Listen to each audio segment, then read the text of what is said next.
And this is not Lambeau Field in Green Bay, Wisconsin. Welcome to Nugent Stadium on a snowy afternoon. It's time once again for the Rye-Harrison game. Hi, everybody. I'm John Caridio, along with the coach Ray Karowski, for the 54th renewal of the Rye-Harrison game, a series that started way back in 1929. There have been some great players involved in this game and, of course, some very exciting ball games along the stretch. Coach, you used to roam the sidelines over at Eastchester. You've had some pretty big games. What is Dino Gar and Mike Belmont going through right this second? Well, the electricity going on all week was unbelievable. As a coach going into this game, you know, it's nerves. It all boils down. You're nervous. At night, you're thinking, did you cover everything? You're looking for any surprise plays. You're also thinking about the weather. If it rains or snows, which you have now, you're thinking about positioning of the field. If I'm in the middle of the field, you know, what plays am I going to call? So you're really nervous. In a situation like this, I would probably be in bed, you know, ready to sleep about 4 o'clock in the morning. Probably there's up and about without question, but the stomachs are rumbling at this moment. We have an extended pregame show for you coming up, so I hope you'll stay with us. We'll get things started right away, however, with an in-depth look at both of our teams. Harrison at 6-2, Rye at 7-0-1. Coming up, a preview of Harrison Rye when the pregame show continues in just a moment.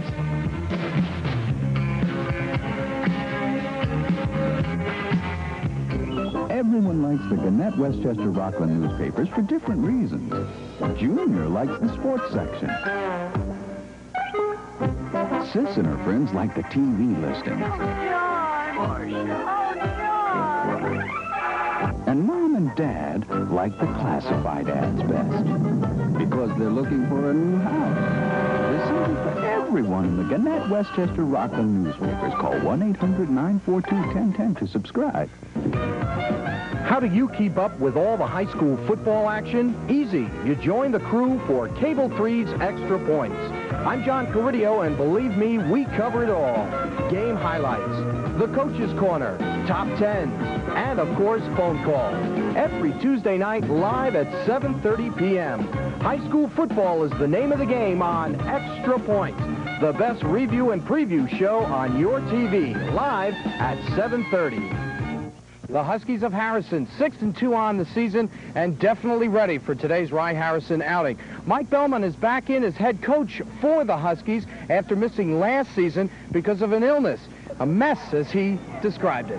Well, I tell you, it was a mess, and I got the okay to coach, but I tell you, you wonder if you really got the okay, because it's been a real rough year. I have 2 new assistants, basically, and trying to teach them and work with the kids. It's been really a load this year, and I've been trying to, you know, the quote was that Belmont is not Belmont anymore. He's a relaxed man. But after I look at the tapes on the film, I say I haven't changed much. No question about it, he's still a fiery competitor on the sidelines. This team, however, has met his preseason expectations both offensively and defensively. We're 6-2 right now. We lost a tough game to Eastchester, and we lost a tough game to Woodlands. But Woodlands physically really beat us, and that was a loss. The Eastchester game we thought we should have won after we looked at the films.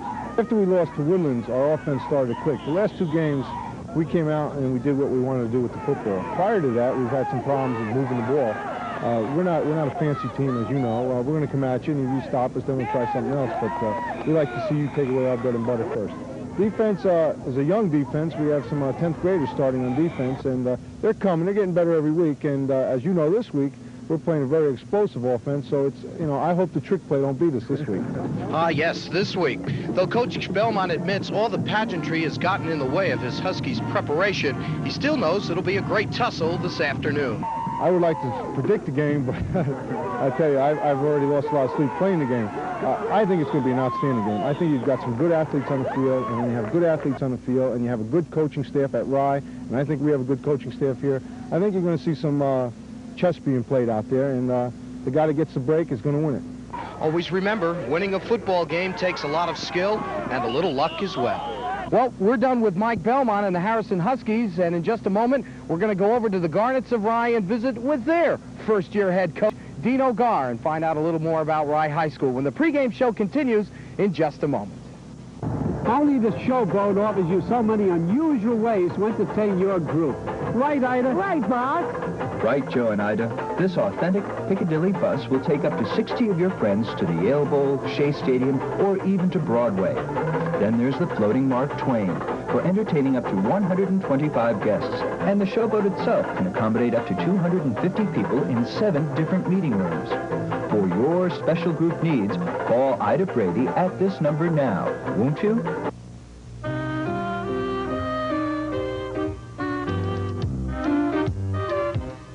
Since the blizzard of 1888 and through the years that followed, the good years, the bad years, there's been a place you could always count on for a safe, sound investment and where you could find the funds to fulfill a dream. Astoria Federal Savings. For almost 100 years, we've been right where it counts. In just about 2.5 hours from now, this entire Rye Harrison affair will be wrapped up right here in the famous creek at Rye High School.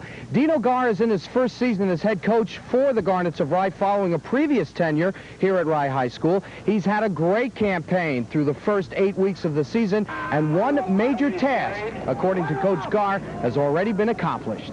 One of the things that we started at the beginning of the year was to get better each day, each week, each game, and I think that's what we've done. I think it's a combination of both. I had to get used to my lifestyle and my idiosyncrasies, which are a little bit of a difference from any other coach, I guess, and we all have our own individual approaches to it, but I think I had to get used to them, too. I mean, I knew many of them from coaching baseball, but it's a different sport, and I've just been very pleased with it. The biggest thing I said when we had our first talk in the beginning of the year was the attitude. They always had a real good, positive attitude.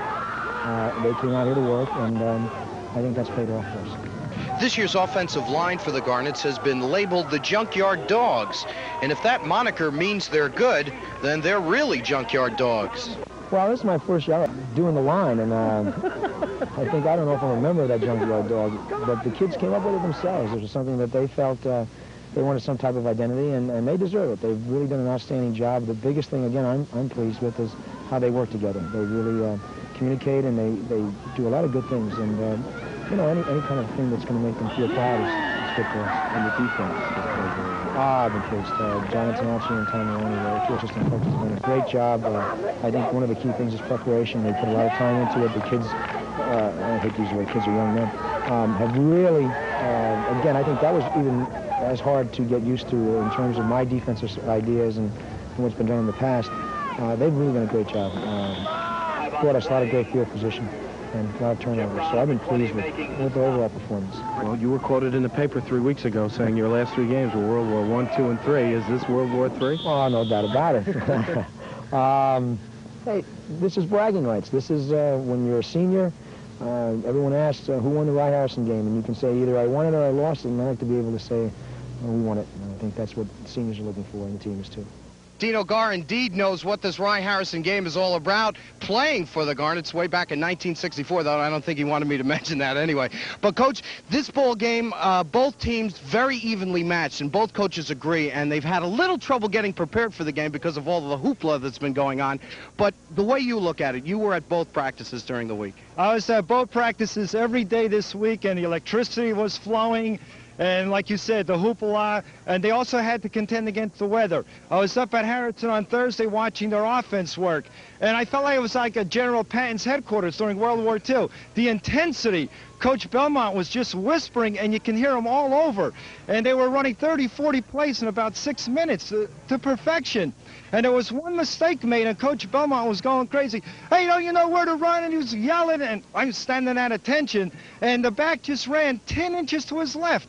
And that's telling me they're working to perfection. Everything has to be done in detail. Then I go to Rye High School, and I see exactly the same thing. Exactly to perfection. Out of 8-10 minutes of running the offense, they had one mistake. Dino Gar says, we ran that wrong, let's get it straight, now we do it again on the line. So you talk about evenly matched offenses. You know, I look at this like 2 Swiss clocks working to perfection. You know, one looking for the other to break down. Okay, as we mentioned, there has been a lot of hoopla. As a matter of fact, today is the final day of a week-long celebration for this upcoming Rye Harrison game. Tony Koash and myself had a chance to visit both of the pep rallies, and we'll show you what happened. One of the newest traditions for this football game was the Breakfast Friday that is held by the host school and includes both football squads, both bands, both cheerleaders, actually everyone who is involved in the game. It's an opportunity for both teams and coaches to relax a little and get to know the other guy. Then it was time to get down to business.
I'm very proud of being a Garnet.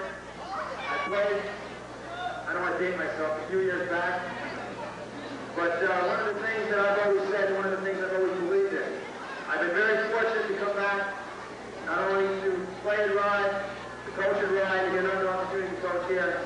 But there's one thing I firmly believe in, as I look around the stands, and something these young men and this community has to be an awful lot thankful for, is that you never, ever stop being a Garnet. And I'm proud of that.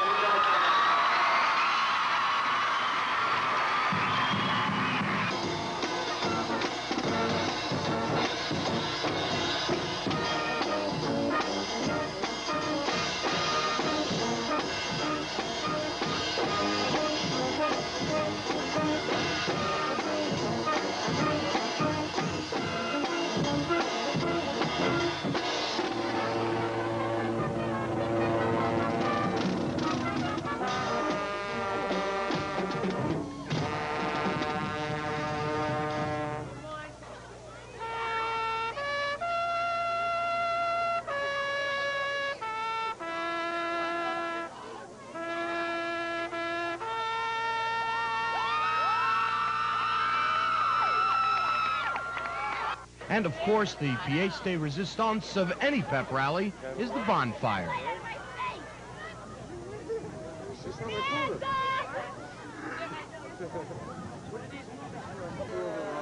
I didn't get you. Marco! Marco! Come here!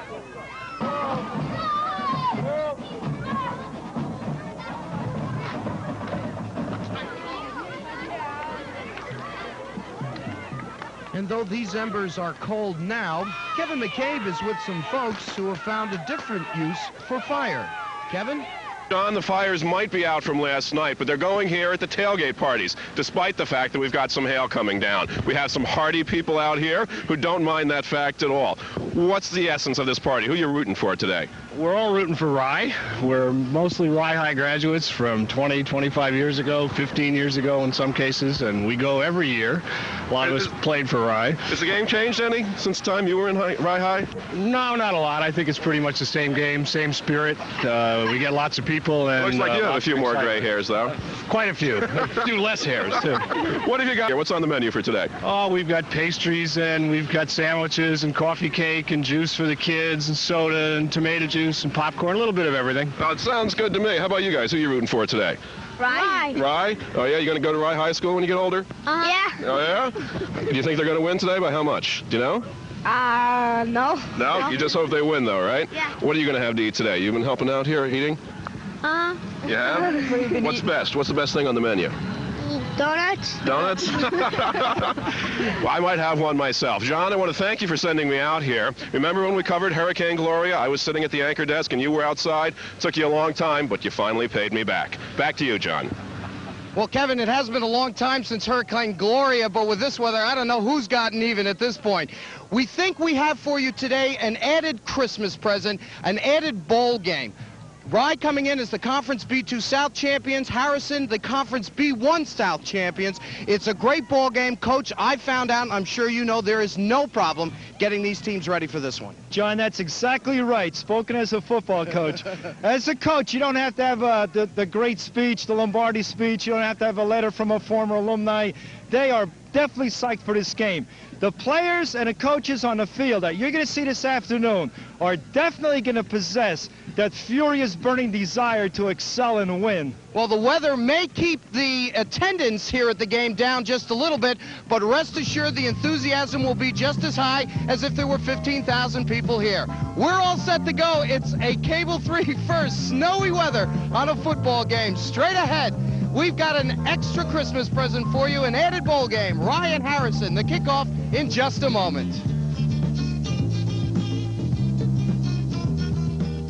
Bright, lively, exciting. This is Con Edison's Conservation Center, home of the energy experts, where you can learn ways to save money on energy. How much insulation do we need? You'll find informative exits, bright ideas from energy specialists. To seal off drafts in your apartment, try indoor storm windows. And helpful booklets, all free. Visit the home of the energy experts, Con Edison's Conservation Center at 42nd and Lexington in the Chrysler Building. Hi, I'm Willie Mays. I played on some great teams and with some great players. And to be a winner, it takes teamwork. That's why I'm going to bat for the Empire 14 in Mount Vernon, Westchester's #1 Ford dealer, because they come to bat for you with great buys on new Ford cars, trucks, quality used cars, and great service too. Take it from me. Get a home run deal from Mr. B and his great Empire 14. Where the customer is #1. It is indeed snowing here at Nugent Stadium at Rye High School. And we welcome you to the game, the 54th edition of the Rye-Harrison Affair. The Garnets of Rye, champions of Conference B2 South with a record of 7-0-1. That only blemished the tie against Sleepy Hollow in game 1 of the season. 14-14 was the final there. And Harrison, champions of Conference B1 South with a record of 6-2. Their only 2 losses of the season to Eastchester and Woodlands. And you can see the snow has already accumulated quite a bit out on the field. And they're going through the coin toss, and we can tell you who will be working today's game. As a matter of fact, it's the same crew that we had a week ago over at New Rochelle High School. And our referee is Mr. Tony Sabella. Dick Pollock will be the umpire. The head linesman is George Rush, and the field judge is Jack Person. So Coach Karowski, as you well know, Dino Gar and Mike Belmont, the 2 respective head coaches. Butterflies, I'm sure, now have moved from the stomach up into the throat at this juncture. John, at this time, I think Dino Gar is so nervous, it's like a washing machine, the stomach. And let's not forget that Dino Gar has never beaten Harrison. 2 years as a player, they lost to Harrison, and also coaching, he has never beaten Harrison. So this game right here this afternoon is a very, very important game for Dino Gar, and I'm sure he definitely would like to come out a winner. Of course, tomorrow, the Section 1 Bowl Committee will be meeting to decide which teams will be getting into the bowls for this 1985 championship season. And as we mentioned, this is kind of an early Christmas present for everybody. This is an added ball game. You've got 2 conference champions going at it in a regular season affair. Of course, both of these teams more than likely will be heading to the bowl games next week. Let's listen to Dino Gar get the team ready. He's all set, as are we. Dino Gar back at the helm of the Rye Garnets after a successful tenure over at Westlake High School, where he took the Wildcats to a couple of bowl games. Dino Gar has coached at Rye for 3 years, went to Westlake as a head coach for 6 years, and now he's back at Rye for his 4th year. So Dino Gar being at Rye, coaching against Harrison, he is 0-3. There you see the crowd. Big bunch of fellows have shown up for this afternoon's game under snowing conditions. Rye is going to receive. Harrison will be kicking it away. For the Huskies, John Ariki getting set to do the honors. Fans come to their feet. The 54th edition of the Rye-Harrison football game is now underway. It is a short kick, comes up to one of the upbacks, number 7, Joe King. King with a good return across the 45-yard line up to about the 49. And the Garnets will set it up 1st and 10 from there. And offensively for Rye, they are led by the quarterback, number 5, Miles Lavelle. He is the senior. The fullback, 42, Chris Quinson, a junior. The tailback, Jim Straverides, a senior. He is 5'9". And the wingback, Tommy Armas, the split end, is Joe King. King is a junior. Armas also a junior. 1st and 10 for the Garnets, the ball at their own 47-yard line, and we have a quick whistle, and we're going to have our first penalty of the day, and I believe this one's going against the Huskies. One of the defensive linemen lining up in the neutral zone, and that indeed is the call, so Harrison gets the first penalty of the day. They'll move the ball 5 yards up the field, bring it into Husky territory, and the Garnets will have it there. 1st down and 5. Well, that gives us an opportunity to tell you about the offensive line for the Garnets. Dino Gar, the head coach, also the line coach for Rye. The center is Brian O'Mara. The 2 guards, Doug Logan and Gunnar Huber. Then the 2 tackles, Mark Weintraub and Ron Soriano. 3 juniors and 2 seniors on that offensive line. 1st down and 5 for the Garnets. Miles Lavelle. Long signal counter, trademark for the Garnets. And Lavelle's going to put it up on the first play, and he's going for it all. Looking for King, and it's intercepted. Picked off by Alan Stein, number 43, the safety. And the first break of the day as Dino Gar tried to go for it all on the opening play. And Harrison gets it. 1st and 10 from their own 20-yard line. We'll get another look at it. Here's the quarterback throwing the ball. It's wet, it's slippery, didn't have a good spiral on it, and it wasn't thrown exactly where he wanted it to go, and it comes up with an interception. Alan Stein. Now, with the weather today, you have the snow, with the ball's going to be wet. You're going to have some problems with the exchange, handoffs, reverses. I think it's going to boil down to a power game. All right, the Huskies now will come out. 1st and 10 from their own 20-yard line. The quarterback, a senior, number 11, Jeff Amrosana. And Armasano will keep it on the ground, give it to Alan Stein. And Stein barrels his way up close to the 25-yard line, where it will be 2nd down and 6 for the Huskies. Offensively for Harrison, the quarterback, Amrosano, number 11. The fullback, John Morchucci. The halfback, Lorenzo Santoli. The tailback, Alan Stein. And the split end, number 80, Jamie Spedalieri. On the offensive line for the Huskies, the center is Mark Scaffone, Gary Lockwood, Scott Colangelo, the 2 guards, and the 2 tackles, Chris Bossari and Robert Hartley. Pete Gaudette is the tight end. Inside counter, the Huskies go. Get it just about to the line of scrimmage, and that's about it.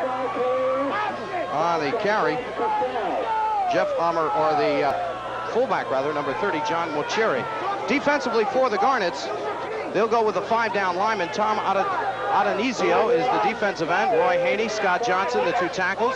Jamie Murphy at end. And the middle linebacker, number 86, is Vance Cassell. 3rd down and 4 for the Huskies. The ball at their own 26-yard line. Amrosano, good pitch to the outside, but the Huskies come up in a real hurry to close that one down. Lorenzo Santoli got the pitch, and he could go absolutely nowhere on the tackle, number 60, Gunnar Huber. And the rest of the defensive backs for the Garnets, who have done their job here early in the first quarter. The deep backs for Rye, the 2 outside linebackers, Tommy Armas and Mark Surhoff. Jim Straverides and Joe King are the cornerbacks. Chris Quinson and Miles Lavelle will be the 2 safeties. Have our first punt of the afternoon. And the quarterback also does the punting, Jeff Amorosana. And he's going to hit this one from about his own 10-yard line. Key play here early. Good snap. Not much of a rush. End-over-end kick on a line drive. Tommy Armas is going to let this one go to the turf as it takes a Harrison bounce. And they will down it at the Rye 43-yard line. So Harrison able to hold on to it for just about 2 minutes. We still have no score with 9:17 to play here in the first quarter. Offensively for the Garnets, there they are, the quarterback, Miles Lavelle, fullback, Chris Quinson. Tailback is Jim Straverides, the wingback, Tom Armas, and the split end is Joe King, number 7. And King was the intended receiver on that interception that Miles Lavelle threw on the first series of the day for the Garnets. 1st and 10 for Rye. And Lavelle again will drop back to pass. Across the middle, this one's incomplete. Tried to hit Vance Casals, the tight end, coming across the middle. And it will bring up second down and 10. On the line, Brian O'Mara is the center. The two guards, Doug Logan, Gunnar Huber. The tackles, Ron Soriano and Mark Weintraub. And the tight end, as we mentioned, number 86, Vance Casals. Clock is stopped, 8:56 to go. No score. Rye and Harrison. Second down and 10. Ball at the Rye 44-yard line. Lavelle 0 for 2 through the air. Dino Gars decided to go up top early. This time they'll keep it on the ground, and a good game. Chris Quincy, number 42, gets it up to midfield. Pickup of 7 yards for Quincy, and will bring up third down and 3. Defensively for the Huskies, Ralph Rossi, John Ricci, Ken Brown, and Chris Bossari are on the line. And the middle linebacker is Tony Godino. All seniors. An experienced Harrison ball club here today. Third and 3. Lavelle with the call. Got everybody in the backfield with him. Drawbreeds pops it up into there. He's lost it. And Harrison has come up with it. The second turnover. Stravady's got popped at the line of scrimmage. And there you see number 23, Anthony Hamill, came up with a loose football. Break number 2. Okay, this play right here, Stravady's has the ball. He is hit. The ball bounces up and he catches the ball. That hit was so vicious, you can hear the cracking of the leather all the way up here. What an explosion out on him. So again, the Huskies get it back. First and 10, the ball at their own 49-yard line. Amorosano to Alan Stein. Stein stands Vance Cassell straight up. And then Cassell gets his feet underneath him, pushes him back a couple of yards. But the ball is in Rye territory, where it will be spotted now at the 46-yard line. So for Stein to pick up of 4 yards.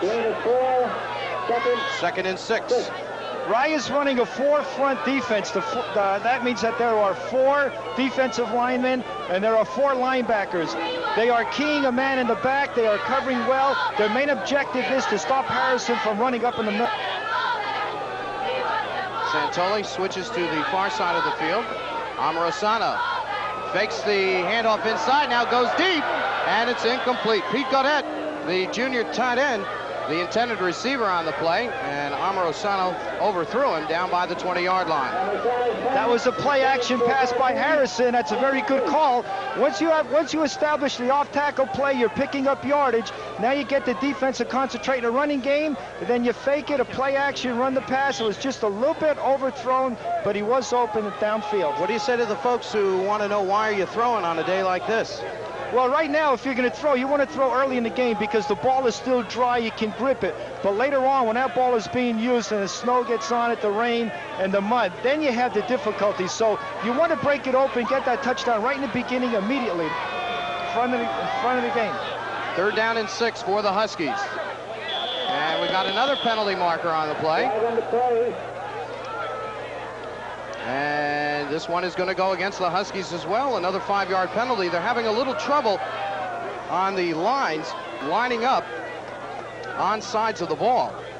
Twice Harrison has been called for offsides today.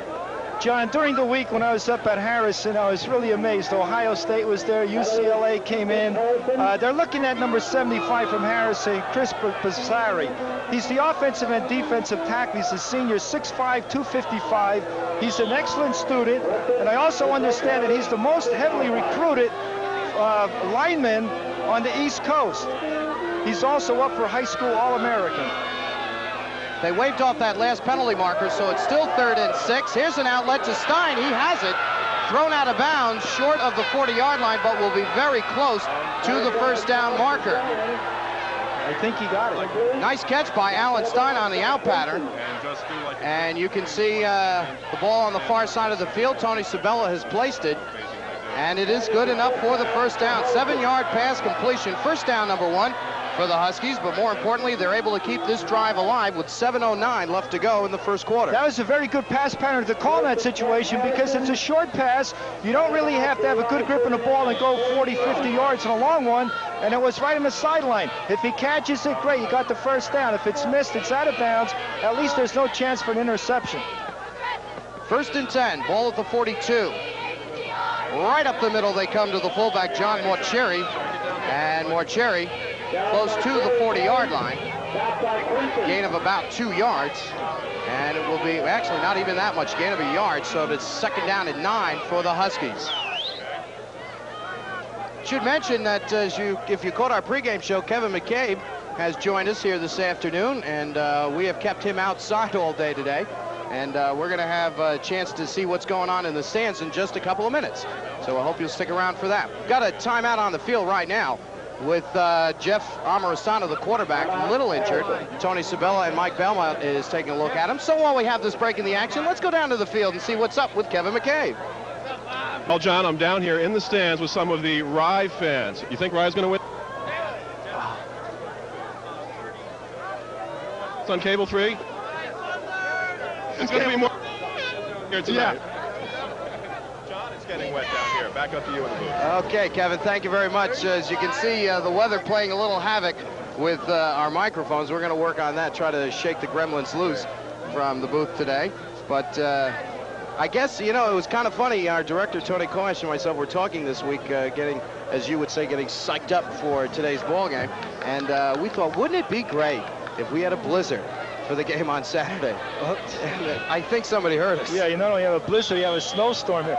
John, talking about that passing game that you mentioned in the beginning, I would probably send a man in motion to see if the defense is playing man-for-man coverage or zone. Second down and 9 for the Huskies. And Amarosano has to come out of the ball game. Alan Stein gets the call, and it is a good gain across the 40-yard line. Number 7, Paul Mandel, a senior, is in at quarterback now. Amarosano was shook up earlier on the play. Now, in this play right here, the power right, there's Stein. He has the ball. See how he's curling that ball? He's hugging it with his 2 arms. He's holding on to it tightly because if he does get popped, he does not want to create a fumble. 6-yard pickup for Alan Stein. It'll bring up now a third down and 3. And Paul Mandel remains in at quarterback, number 7. Again, Stein. And Stein stopped after a short gain. He will be very close to another Harrison first down. Vance Cassell's on the tackle and comes up about a yard shy. So Stein gets 2. And here's a big call early. 4th down and about 1 from the 33-yard line. Right here's a good call, but what's happening now, Harrison is in a power I formation. They have the fullback, they have the halfback right next to him. What Harrison is doing, they're handing off to Stein. They're using the fullback and the halfback as blockers going into the line. They are depending on the offensive linemen to block the defensive linemen. Now the backs will block the linebackers to create the hole. All right, we'll be experiencing some short delays throughout the ball game. I was down on the field earlier talking with the coaches and our referee, Tony Sabella. All 3 gentlemen agreed that they'll try to keep bringing in fresh, dry balls on each and every play.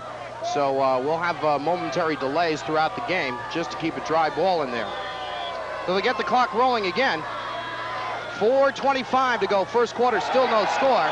And we've got a penalty marker on the field as number 52 for Harrison, that is Scott Colangelo, jumped off sides. It'll be the second penalty against Harrison for 10 yards. John, in this situation right now, you're 5 yards back, the field position, I would punt, get right deep in the hole, let him go 80, 90 yards to try to score a touchdown. It's dangerous here. You can have a bad snap, the ball can slip, and once the ball starts getting wet and heavy, then it's like you're kicking a heavier football. But I see right here, he's going to go for it. Might be a quick kick. Let's not, you know, he does have the quick kick in there. It is 4th and 6.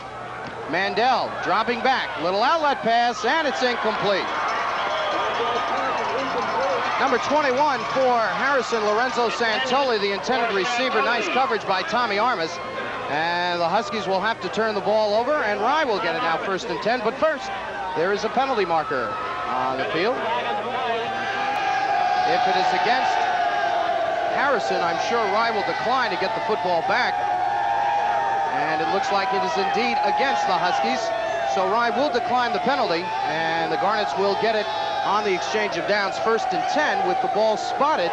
Now bear with me, the lines are slowly disappearing out on the field. It looks to be at about the 39-yard line. John, on last play I mentioned a quick kick because I remember when I was coaching against Art Troilo at Harrison, they did use that quick kick against us, and I thought that maybe it would have happened in this situation here. Saw a young man on the sidelines that we'd like to tell you about in just a moment. Miles Lavelle, the quarterback for the Garnets, with a 1st and 10, ball at his own 39. And Lavelle goes to the workhorse of this Garnet ball club, Jim Stravides, and we've got another penalty marker on the field. That gentleman right there, that is Mike Pagnelli, and he was a starter for the Garnets this season until he broke his ankle, and at this point, if nothing else, he is indeed the moral and spiritual leader of this Garnet ball club coming into today's game. He is psyched up. Personal foul against the Huskies, a 15-yarder. And that is an automatic first down for the Garnets. They are now in Harrison territory at the 43-yard line, and we'll have it 1st and 10 from there.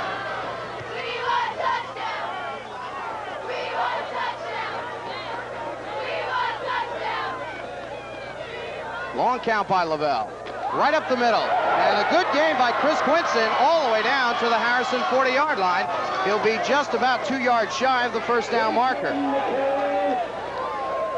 I was up at Rye High School watching practice on Thursday, and I was looking at Chris Quinson. He has good quick feet. Right there, he gets the handoff, sees the hole, he starts running. He's a good ball player. He's great, got quick feet, good reaction, recoverability, plays well. Had a great practice Thursday. 2nd down and 2. The ball is at the 39-yard line of Harrison. And again, they go to Quinson, but this time he is met head-on at the line of scrimmage by the defensive tackle, Chris Borsari. And no gain. It'll be 3rd and 2. Chris Borsari, I understand, is being recruited by the top 10 football teams in the country. He's 6'5", 255. In 4 years, they'll put on 40, 45 pounds on him, and now they have a 300-pound lineman, whichever college he goes to. 3rd and 2 for the Garnets. Neither team has really been able to sustain a drive in the ball game. So the snow starts to let up just a little bit. Stavrdes again with the call, and again goes nowhere. Tony Sabella takes a spill. And coming up to make that stop, Frank Altamaro, the defensive end, number 24, on a good play and a loss of 2. He fought off the block of Vance Cassell, went right through him, and made the tackle for a loss of 2 on the play, and now Rye facing a 4th and 4 situation. He shed that blocker off perfectly well. He was underneath the offensive blocker, shoulder pads, threw the forearm, pushed him to the side, and made a tackle. 2 minutes left to go, first quarter. And a lot of motion all over. Now, Vance Cassell was the man in motion, but it looked like he was just splitting out. And Harrison may have been just a little over anxious. This may also go against the Huskies. Borsari pleading his case with one of the officials. But Cassell was at tight end, went to go wide, and that's when all the motion came about. John, that was a very smart play in that situation right there, because Rye called a shift when the offensive end is down. He has his hand on the ground. He does have the right, with the rules of football, he can bring his hand up and he can go wider. If a guard or a tackle does that, then the offensive team is offsides. But the offensive ends can move and shift. And if you're very tense on a defensive line and you see this happening, you will move, go offsides, and that's exactly what happened to Borsari. And a great call on a 4th and 4, because the 5-yard penalty gives Rye the first down. So the clock continues to roll. Garnet's on a bit of a roll of their own right now. Stravides again with the call, and again met at the line of scrimmage. This time, however, holding on to the football. Tackle made by Jay Caruso, number 20. Those backs going through that line for Rye. Once they get to that line, they better hold that ball with 2 hands because they're hitting out there, they're cracking, the leather's popping, and you don't want to create another fumble. Pickup of 2, 2nd and 8 for the Garnets. About 1:15 to go, first quarter. No score here at Nugent Stadium, the annual Rye-Harrison game. Lavelle, play action. Cummins to the near side, completes it. Mark Surhoff on the catch. He goes out of bounds. Looks to be at about the 27-yard line, and he will be very close to a Rye first down. That's another good pass play. They're sending him out to the sideline. You know, you fake a block, you go to the sideline, it's safe. If it goes out of bounds, right there, he caught it. Now, if he had his footing, he had the sideline, he could have taken it down. So another first down for the Garnets. Their third of the afternoon. And it is 1st and 10 from the Harrison 27-yard line. Lavelle loses the ball on the exchange. It's fumbled, and the Huskies have come up with it. See, that's one thing that I would be afraid of as a coach. You know, the bad exchange is snapped. The ball's getting wet. It's getting slippery. You have to be so careful. It's going to happen throughout this afternoon. It happens down here. You know, in this situation, Rye was in good field position. They were moving down. And right here, see the snap? The ball just hit his fingers and just popped right out, was kicked around. Harrison comes up with it. John Morcherry, number 30, the man who made the fumble recovery, and Harrison back in business. 1st and 10 at their own 20-yard line. Here's Alan Stein. He is cut down by Joe King. And Stein able to get it up to the 31-yard line. A good gain of 7 yards. Alan Stein, for the Huskies, it'll be 2nd down and 3. Alan Stein is holding on to that ball. You can see him going through a line. He has his 2 arms wrapped around it. He's lowering the shoulders. He's picking up the yardage. He's running. Everything he's doing right now is excellent. It's great under these weather conditions. And we've got the whistle out on the field telling us that the first quarter has come to an end here at Nugent Stadium in Rye. With the score, the Huskies of Harrison, 0. The Garnets of Rye, 0. And when we return, we'll have second quarter action with the Huskies controlling the football and facing a 2nd down and 4 from their own 31-yard line. Nothing compares to the excitement of the high school football bowl championships. DeCarlo, that's the throw. He rushes on, puts it up into the end zone. Complete touchdown! Again this season, Cable 3 will be the exclusive outlet for the 1985 football championships. Don't miss these great season finales as the Cable 3 High School Football Game of the Week brings you the best teams in Section 1. Check the program guide for the 1985 football bowl games only from Cable 3 Sports. Hello, I'm Senator Bill Bradley. The next time you're in a local supermarket, take a moment to look at the pictures of missing children on this message center. And please jot down the phone number, 1-800-843-5678, 1-800-843-5678. You can help find a missing child. With your help, we can reunite a missing child with loving parents. This has been a public service message from the National Center for Missing and Exploited Children. All right, we're set to go. Second quarter action. 2nd down and 3 for the Huskies. And Amarsano back into quarterback number 11. He goes right up the middle. And the Huskies will again be close to another first down on the opening play of the second quarter. Morcherry, number 30, getting the call, the fullback. And I think Tony Sabella is going to have to bring the chains out on this one. It's very close.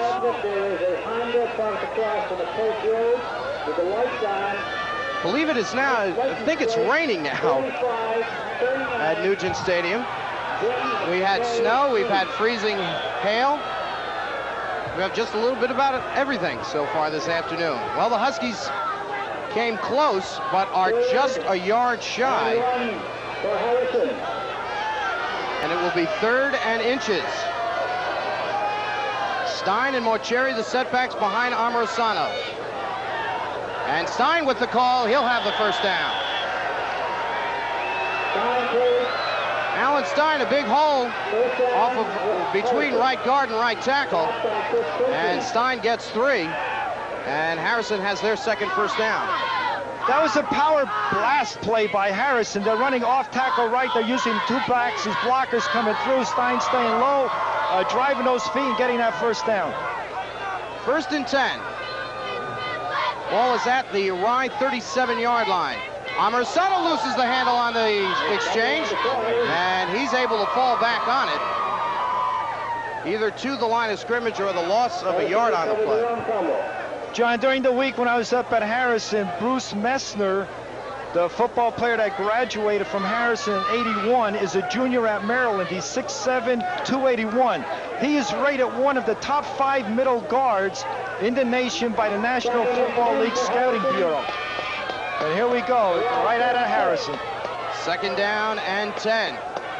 Amarsano puts it up in the air, has a receiver, and it is incomplete. Almost intercepted by Miles Lavelle, who was trying to catch it on the way down. The intended receiver, John Hankey, number 41. Amarsano had the pass there. Okay, here's a play-action pass. He has him going down on the streak right there.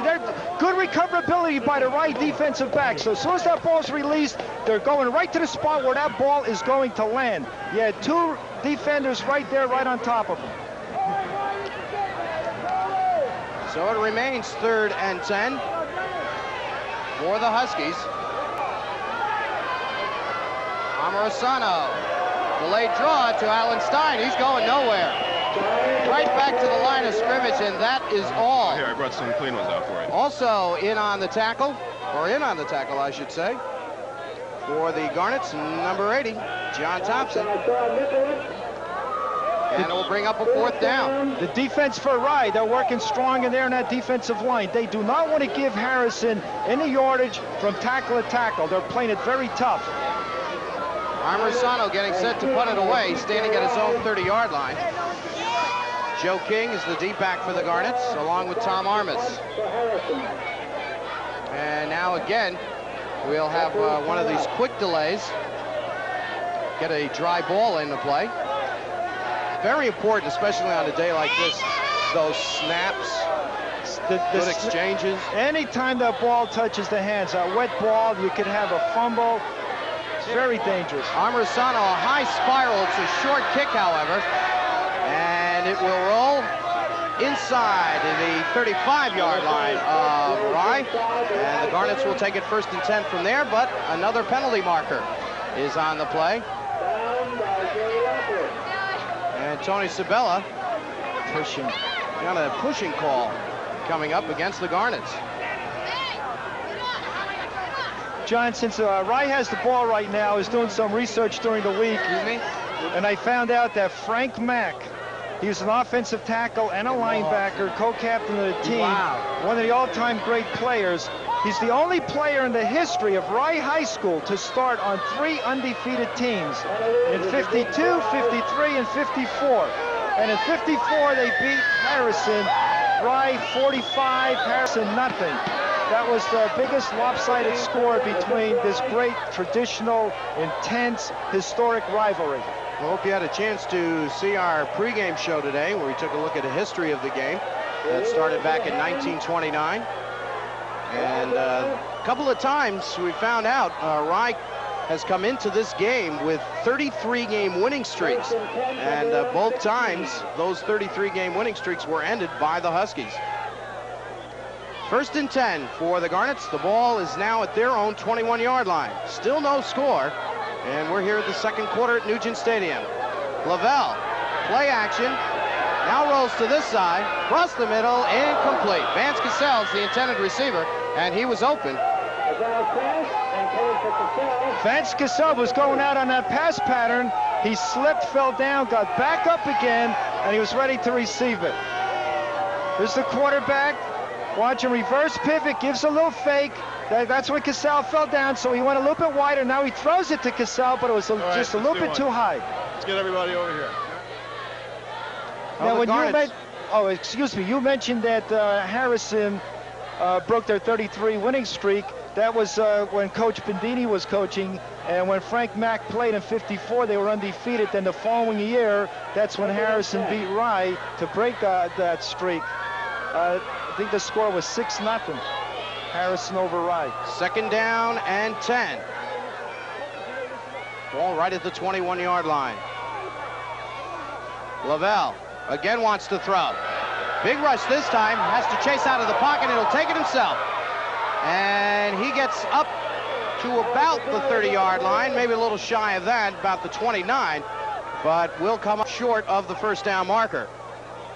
And they'll give Lavelle a pickup of 6. And the Garnets now facing a 3rd down and 4.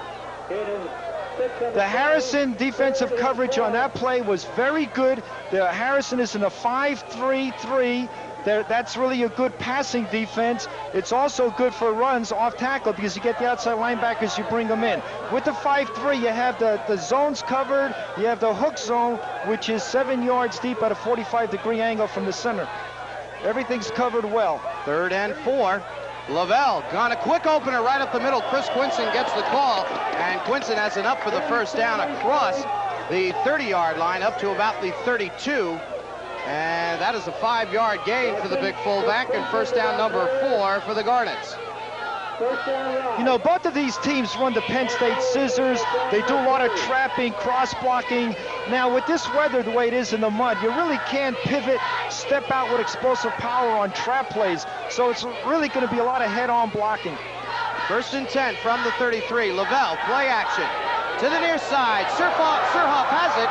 Tries to put a move on against Lorenzo Santoli and able to get a little more yardage out of it, and that little deke indeed got him the first down. 13-yard pass completion. Okay, that was a very good pass. Here's number 9 coming out. Now watch, he's a little bit deeper than a flat, and he's underneath the deep zone. He's in a perfect position. He's wide open. That's like throwing a ball to the receiver in the seam or between the zones. They'll get the chain set up, start the clock, which now has 8:18 left to go, 2nd quarter. And the Garnets 1st and 10.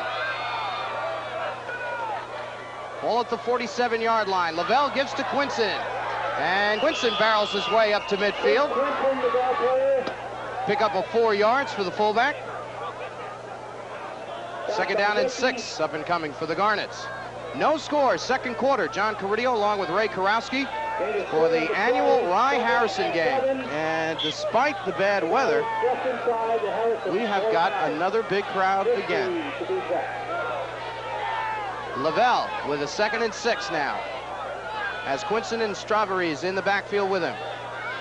And again, Lavelle loses the snap, but this time he's able to pick it up and get some yards out of it, up to the 45-yard line. And Lavelle has given the Garnets now a 3rd and 2. Let's find out about the field conditions. So we'll go back down to the field now with Kevin McCabe. Well, John, as far as field conditions go, the only thing that resembles a football field down here is the fact that we have football players out there playing it. It's a real mud bowl, moving along as the action goes. I'll tell you one thing, though. It's made the players calm down, get rid of some of that tightness that you and the coach were talking about earlier. They know they're in a football game, and they're playing hard. Thank you, Mr. McCabe. We get a uniform and bring you out there. Quinson with the call, and he has enough for a Rye first down across the 45. And they'll spot it at, looks to be about the 43. Tony Sabella takes a quick look to the far side of the field. Stopped by Boselli and Brown. Still with a big look across the field. Looks from here, it's good enough for the first down. Yeah. But they're going to bring the chains across. Well, while they do that, let's show you how the teams finished up during the regular season, though this is the final regular season game for both schools. As we mentioned, the Huskies, champions of Conference B1 South with a 4-1 record in league play, 6-2 overall. Portchester and Woodlands tied for 2nd, then Nyack Sleepy Hollow with 2 wins apiece in conference play, and Tappan Zee 0-5 and 0-8. And then the Garnets, playing in Conference B2 South, they won that league with a 5-0 perfect mark. Eastchester in 2nd place, 4-1. Westlake 3-2, and Pelham, Nanuet, and Pearl River all with 1 win apiece. Well, Lavelle was able to get enough for the first down, and the Garnets keep their drive alive, 1st and 10 from the Husky 42-yard line.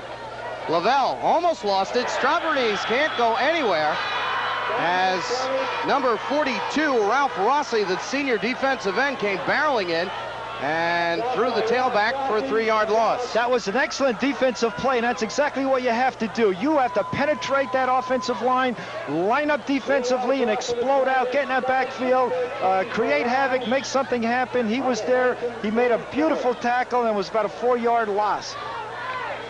2nd and 14.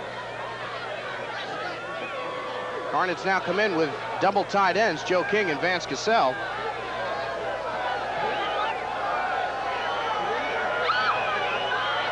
Quinson, the fullback, again up the middle to the 45-yard line. This is what I was talking about at the beginning of the game, and even after it started a little bit. This is going to boil down to a power game because of the weather conditions. The linemen are going to have to suck it up. They're going to have to explode out, create the blocks, and you're going to have to run and win this game from tackle to tackle. Going to the outside and everything a little fancy, it's going to be just a little bit too difficult to cut on this field this afternoon. All right, we'll see Lavelle with a passing down coming up, 3rd and 12, as Tommy Armour split to the near side. Play action, right across the middle, incomplete. Again, Vance Cassell, the intended receiver, and stepping in and maybe getting a hand on it, Jay Caruso. You know, John, I look at Vance Cassell out there. He's 6'5", 215. His father went to Yale. He wants to go to Yale. But I remember my last year of coaching at Eastchester. He was only a sophomore. Wright beat us 14-0, and I voted him the most valuable defensive ball player. He played a tremendous game, played defensive end, great ball player, and he was only a sophomore then. Now he's a linebacker and a great prospect. He's a blue chipper. Here's the pitch back to Joe King, who punts this away. Alan Stein picks it up at his own 10-yard line. He'll bring it back up the field. And he goes down rather abruptly, as Harrison will get it now close to the 20-yard line. Actually, look, be right on it, so it'll be 1st and 10 for the Huskies from there. Okay, I respect Dino Gar for doing the quick kick in that situation. Because of the weather conditions, you usually have the man that's punting. He's back about 12 yards from the ball. The center has to snap it back that distance. It might be a bad snap. This way, in a quick kick, the quarterback gets the ball, just pitches it a couple of yards to the tailback, and then you get your punt. Very smart, great coaches, both of them. Ball 1st and 10 at the 22-yard line. Amorosano gives to Alan Stein. Big hole opens up for Stein, and he is across the 30-yard line. Will again be very close to another Harrison 1st down. All of a sudden, the Harrison offensive line starting to open up some big holes over there. That's exactly what you're going to have to do. You're going to have to blow those defensive linemen out. You're going to have to create the hole and run. In this situation, getting fancy, you know, I don't think it's going to work, because now you don't have the field down there, you have mud. Again, Alan Stein with the call, and again another hole opens up. He gets himself a good gainer across the 35-yard line. Ball will be spotted now at about the 38. Pick up 5 yards. 2nd and 5, up and coming for the Huskies. Okay, this is getting to be power right now. You see the snow on the field, you see the mud. You know, this reminds me when I was a kid, I was watching TV when the Giants and the Colts played. 4 minutes left to go out on the field. We're going to take a short break right here, and when we return, we'll have more of the 54th edition of the Rye-Harrison football game. No score, Rye and Harrison here in the 2nd quarter, and the Huskies facing a 2nd down and 5, trying to see if they can score before the half comes to an end.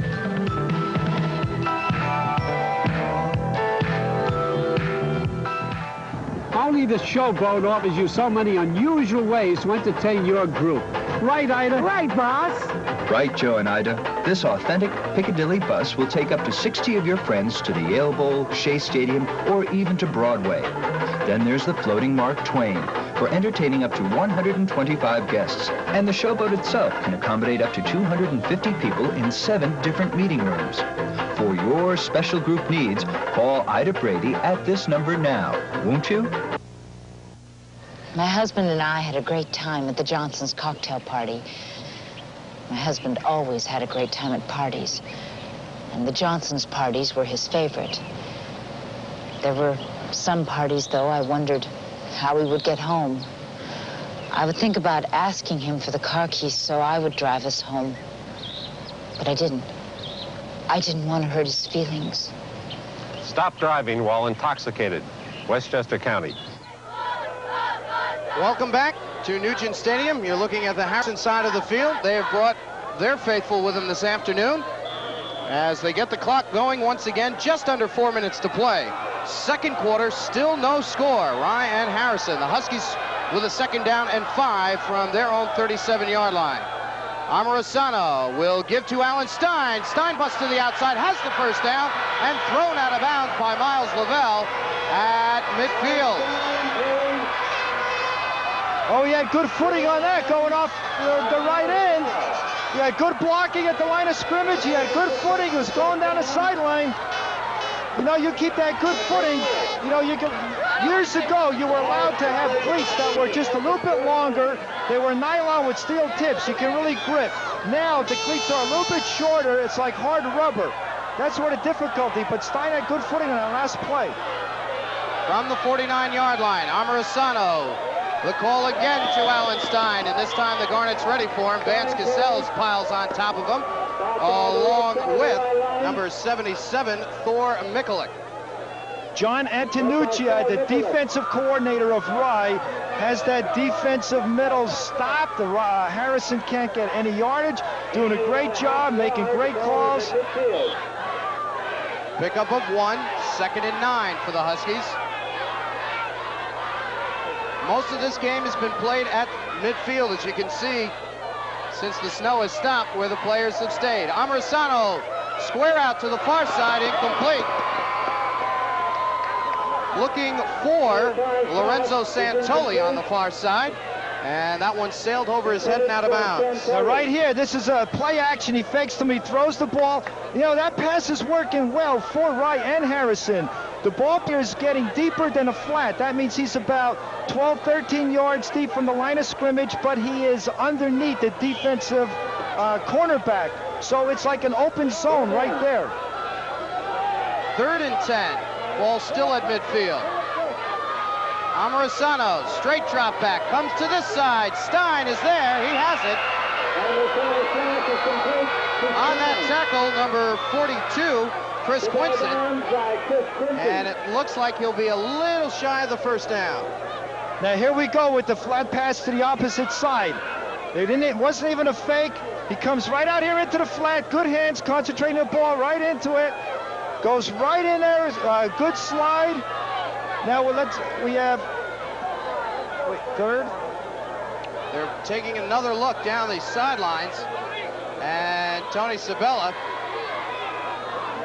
looking a long way down, doesn't really want to bring the chains all the way across. So now the defensive captain for the Huskies, Chris Bossari, will come over and take a look also. And I guess he will agree with the call. It will be 4th down. 4th and about 1. So the pass completion good for 9 yards. The 2nd completion for Amorosano. Okay, it's 4th and 1, John. What do you do? Right here, you line up, you get in a power I formation, and you run a blast play to the right or the left. On a day like this, I'd let the quarterback take it himself. I would blast it to the right or the left with those 2 backs leading the ball carrier. 4th and 1. Stein got it. It looked like it was almost a busted play, but it is good enough for the 1st down. That's what it was. It was a blast off tackle right. The linemen, they're going over Bossari, number 75. He's one of the best in the state, possibly in the country. I would do exactly the same thing. Go behind the best. Here they are. There's the power right, a halfbacks to the top of your screen. There are the 2 backs leading it. Stein has it. Going right over Bossari. Right tackle. They got the 1st down. 1st and 10 now. The ball at the Rye 39-yard line. Amorosano to Stein. And Stein finds a little opening and barrels his way up for a gain of about 3 yards. Again, Cassell's in on the tackle along with Mark Surhoff. They are hitting down there. They are popping, they're cracking, they're exploding into people. Anytime you see that offensive back, when his head snaps, you know that they are popping out there in defense. Clock continues to roll. 2:13 left to go, 2nd quarter. Harrison trying to get on the board before the intermission. 2nd and 8. Stein, quick opener up the middle. And on that tackle, Thor Mikulik again. Stein, the ball carrier. And Stein only about 2 yards. Kevin McCabe is getting set for halftime. He's down, I understand, by the hot dog guys. Kevin, how's the food down there, big guy? Here at the snack bar. It's almost halftime, so I've got to order something for the Cable 3 crew. I'd like 57 hot dogs, 49 cups of coffee, and 1 Diet Coke for John Caridio. Okay, back up to you in the booth, John. John, I understand that they brought in 3,000 hot dogs for this afternoon's game. And an extra 1,000 because McCabe was here. 3rd down and 7. Okay, that defensive, the defensive middle of Rye is doing a tremendous job. Every time that Harrison is trying to run the ball up the middle, they are stopping them. I think in a game plan during the week, they really wanted to stop Harrison up the middle, and they are achieving that goal. 3rd and 7. Harrison will take 2 cracks out from here. Play action. Amarasano wide open on the far side. He'll take it himself, and a great tackle by Mark Surhoff, number 9, stopping him short of the first down. Ball is up to the 30-yard line, but it will be a yard and a half shy of the first down marker. Okay, right here in this play right now, there's the fake, he's going, the receivers are covered. Now he takes the ball himself, boom, he's hit. Now look at him land on his back. Now any time a runner lands on his back, you know that's a tremendous tackle. That's exactly the way you have to play defense. You have to drill through the guy. The runner must land on his back. Here's a big play in the ball game. 4th and 1 for the Huskies from the Rye 30-yard line. Alan Stein gets it, and I don't know if he has enough for the first down. They'll take a very close look at this one. Alan Stein on the blast, and no, he didn't make it. The Rye defense is held, and the Garnets will get it back 1st and 10. The Rye defense rose to the occasion that time. Harrison went right to the right tackle again, trying to get that first down. The only thing is, they did not have that extra back in the backfield. What they did, they put him out to the left as a wing. So we're under a minute to go, actually closer to 30 seconds left in this first half. And I'm sure that Dino Gar is just going to sit on this one and make his adjustments at halftime, bring the teams back out on the field. Lavelle in at quarterback, 1st and 10 from his own 30-yard line, and he will indeed just drop back, go to the ground to have the play whistle dead, and that should be all in the first half. Okay, Dino Gar's a great coach. Even when I coached against him, I respect him highly. He played for Rye. He went to Iona College. He was a 3-year starter. His senior year at Iona College, he was captain of the team, made all-conference, all-metropolitan. Great coach, and also Mike Belmo. We'll get to him later. All right, there you see the teams are heading to their respective dressing rooms. It's halftime here at Nugent Stadium in Rye with the score, the Garnets nothing and the Huskies nothing. In just a moment, Bob Wolf will be on with our Con Ed halftime report. Today he'll be speaking with Richard Gullowig of the Westchester Gannett Rockland newspapers, and we will also have a look at the halftime stats, the Rye marching band, and the scoring sheets when we come back after the short message on the Cable 3 Game of the Week. Cable 3 Sports. We cover your neighborhood.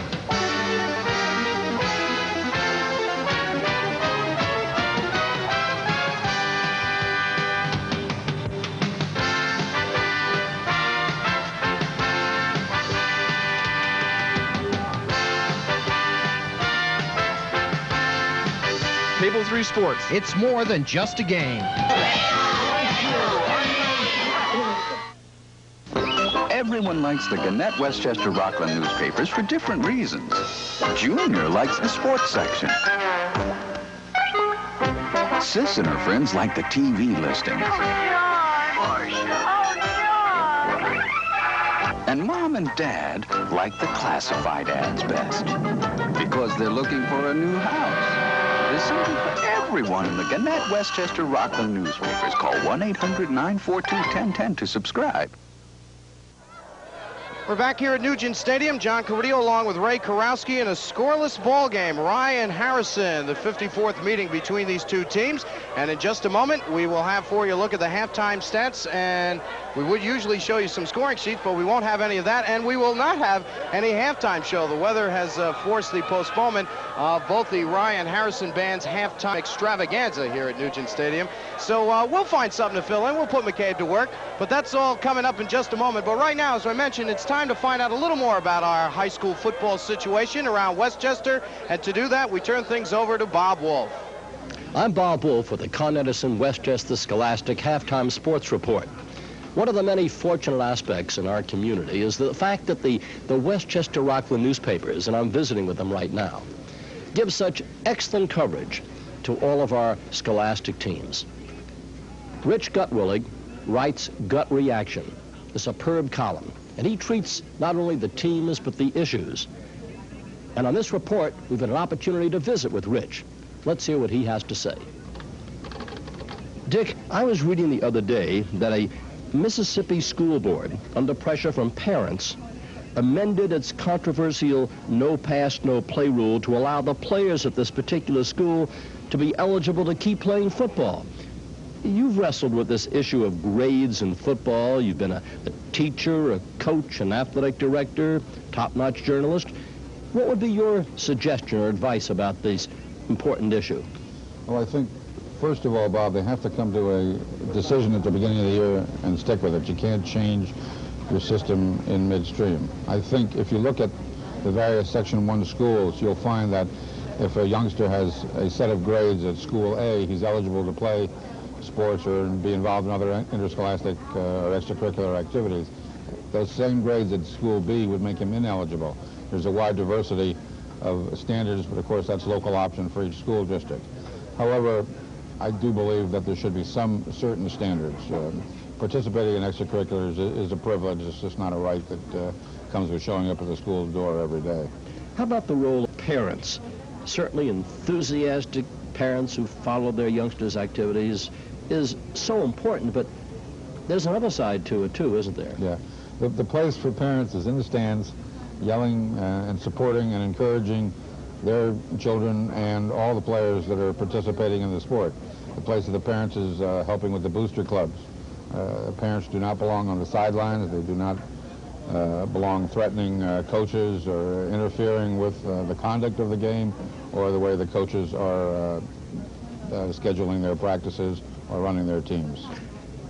I don't think most people know just how many sports and activities are being covered. One of your recent columns alluded to that, didn't it? Bob Douglas hands out a yearly report, and in 1984-85 there were 2,126 girls and boys teams from junior high through high school, which involved more than 40,000 officiating assignments. It's just a tremendous program, and this is just one section out of 11 in New York State, one state out of 50. How about discipline at games? How's that coming along?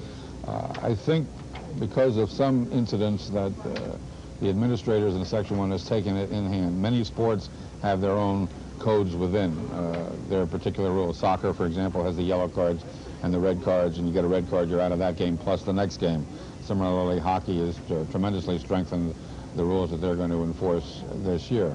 I think it's improved. I'm more upset, perhaps, with the language than I am with the physical abuse or the intemperate acts. I think youngsters have to understand that it is a game, and you know, the next day will come no matter whether they win or lose. We're blessed with just some fine writers in our community.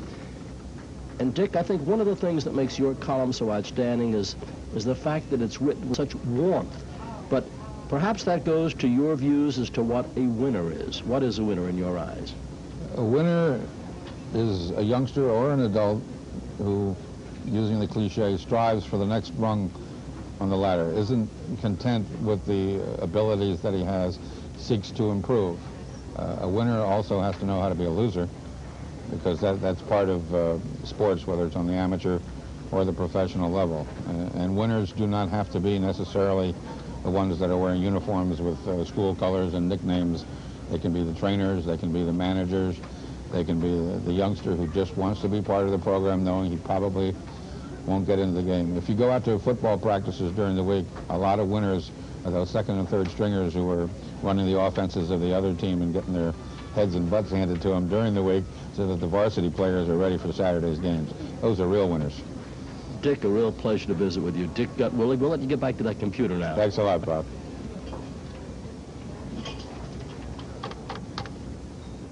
There are 9 dailies and some weeklies in the Gannett Westchester Rockland chain, all worth reading.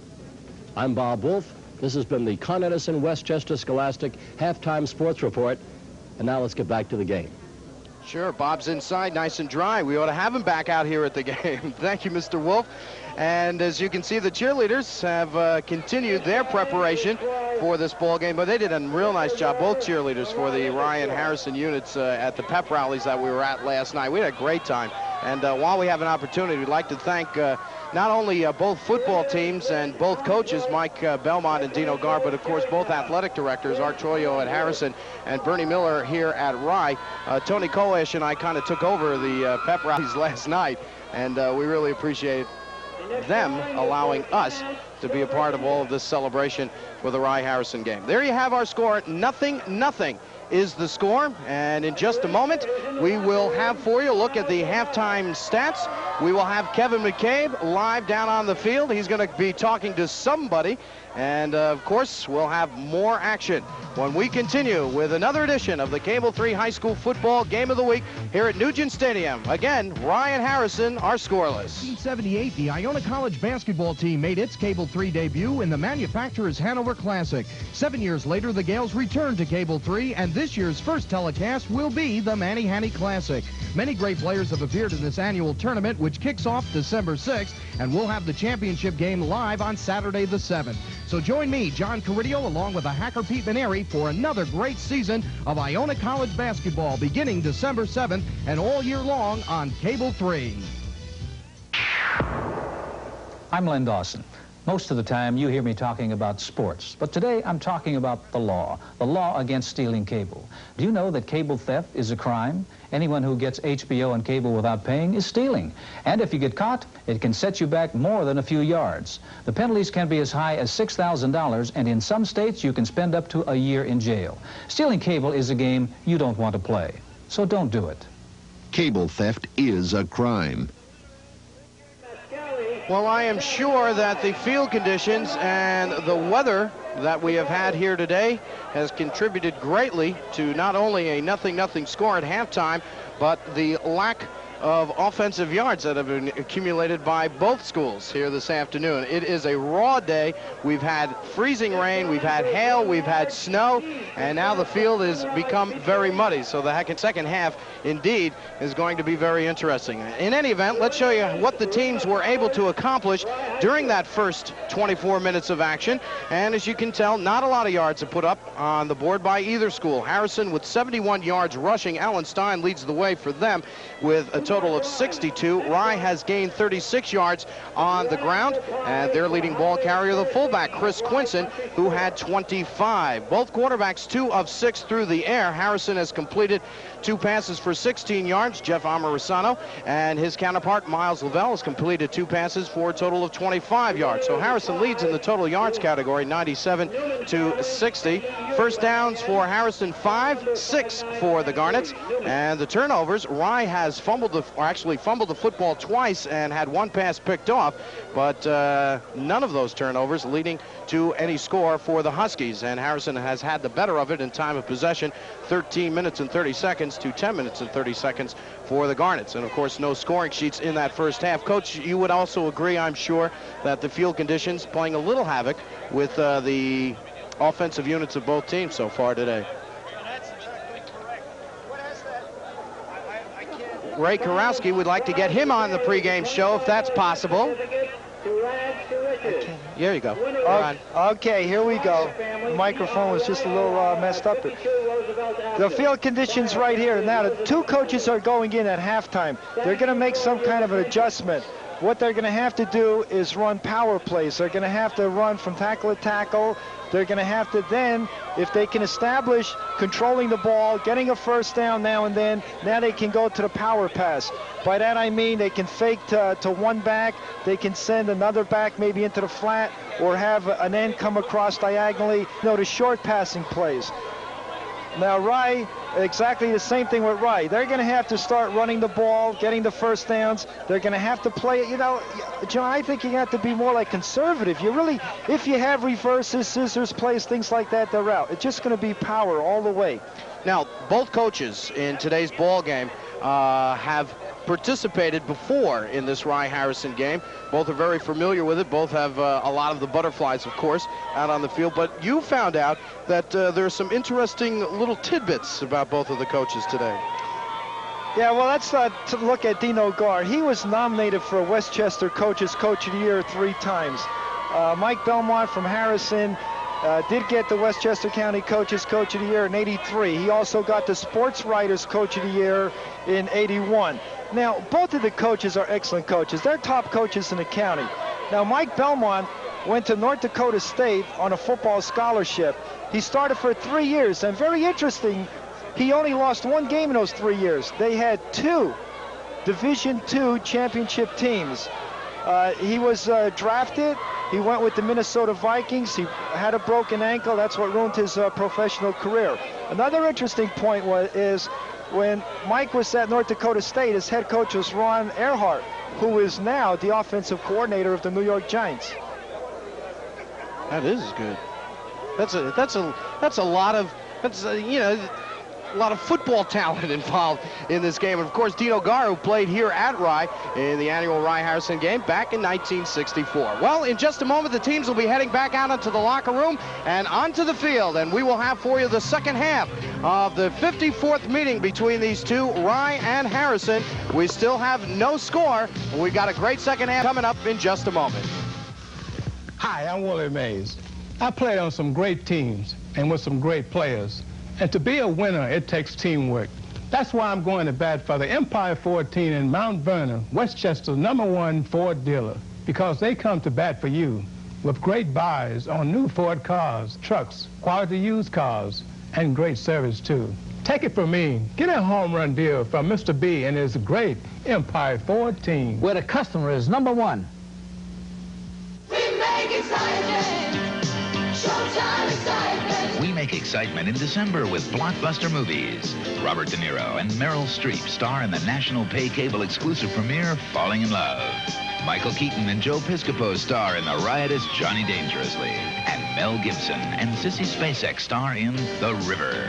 All this excitement coming your way in December on Showtime.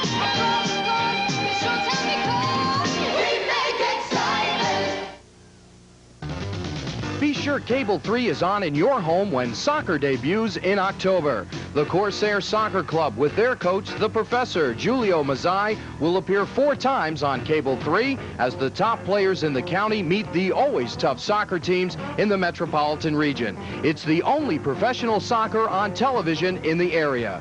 So don't miss any of the action this fall with the Corsairs on Cable 3 Sports.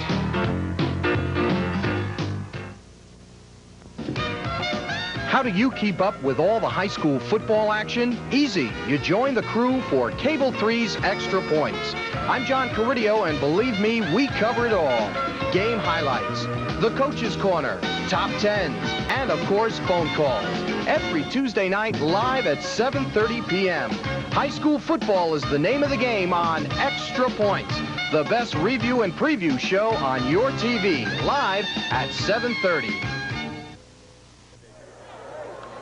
Well, there you see the Mud Bowl, better known as Nugent Stadium, and both teams back from out of the locker rooms, where I'm sure it was nice and dry and warm, and back out here to the rain that prevails in Rye, New York this afternoon. I'm John Caridio along with Ray Karowski and a cast of thousands, literally, here at Nugent Stadium. We indeed have a Cable 3 All-Star crew this afternoon, and we'll be telling you who is working the game a little bit later on. And of course, Kevin McKay will be joining us again from down on the field as soon as we can pry him from that nice warm truck. We'll throw him out of there if we have to. He's roasting some marshmallows, we hear, down in the truck now, but we're going to get him out a little later on. And then at the end of the game, of course, whoever comes up a winner, that team and its coach will take a ceremonial and traditional trip through the Babbling Brook at Rye. And we're going to watch that also. We tried to convince Karowski to go down there and become part of the pageantry. He just flat out refused. John, I would love to be down there after the game interviewing the coaches and the players, but if they're going to go in a lake, I'm going to stay away from it. All right, we're about set to begin quarter number 3. No score in that first half. Let's go down to the Rye huddle and listen again to their head coach, Dino Gar. Just make us do this stuff, play hard. Remember the things we talked about at halftime. Tackle, take tackle, end, take end. Bring it down. It's important. Watch the... Let's go, Rye! kick, and then block that Harrison return. Hey, Ryan, you gotta win, and you gotta play like you want it. Beat it back! Dino Guard, back as the head coach for Rye High School, as we mentioned earlier. A couple of seasons, a couple of very successful seasons at Westlake High School. And his Garnets will receive the kickoff to start the second half. Harrison will be kicking it away, going from left to right. No score at the end of the first half. Still little butterflies, you think, on the field for the coaches and the team? The second half, definitely, because it's 0-0. You're going in, you only have 2 more quarters to go, 24 minutes. You know, the butterflies are there. You know, this is it. It's the end of the regular season. You have to get something going. John, before we continue on, you know, you talk about the Rye Garnets. What's a garnet? It's a stone. It's a red stone. We figured that out years ago. Joe King gets the return on the opening kickoff to start the second half, and he brings it up to the 40-yard line. Rye gets it there, 1st and 10. Again, we refresh your memory to the starters for the Garnets. They're led by the quarterback, number 5, Miles Lavelle. He is a senior. The fullback, 42, Chris Quinson. The tailback, Jim Stuverids. The wingback, Tommy Armas. The split end is Joe King. 1st and 10 for the Garnets. The ball at their own 40-yard line. Tony Sabella will get the clock started, and we've got our first offensive play in quarter number 3. Quinson and Stuverids in the backfield. The tailback has not seen a lot of work this afternoon, but he gets the first call, brings it to the near side, and is promptly dumped by Scott Colangelo at about the 42-yard line, and it's a gain of 2 yards. On the offensive line for the Garnets, Ron Soriano, Doug Logan, Brian O'Mara, Gunnar Huber, Mark Weintraub. The tight end is Vance Cassell. Defensively for the Harrison Huskies, we'll go, as we mentioned, with that 5-man front. Ralph Rossi, John Rickey, Ken Brown, Chris Bossari, and the middle linebacker, number 18, Tony Godino. And all of those gentlemen are seniors. 2nd down and 8. Ball at the 42-yard line. Lavelle, play action. Looking for it all. Down the sidelines, and he overthrows Mark Surhoff, his intended receiver, at about the 20-yard line. So it'll bring up a 3rd down and 8 for the Garnets. The rest of the defense for the Harrison Huskies, the 2 outside linebackers, Jay Casero and John Marcheri. The cornerbacks, Anthony Hamill, Lorenzo Santoli, and the safety, number 43, is Alan Stein. 3rd and 8 for the Garnets. Clock is stopped with 11:01 to play, 3rd quarter. Still no score, as it is now raining steadily. Not very hard, but it is a steady rain at Nugent Stadium. After we've had our first blizzard of the year earlier this afternoon. Lavelle again with a play action. Big rush is on. Little flare pass is complete to Joe King.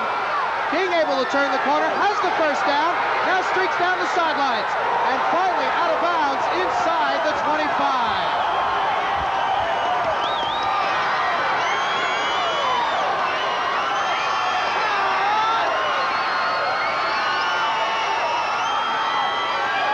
That was an excellent play. That's exactly what he had to do. The short passing game. Right here, he's looking and throws a screen to the right. He's got 1 man. He's going down the sideline. He tries to juke him out. He does. He's going down, going there. There's a game-saving tackle right there.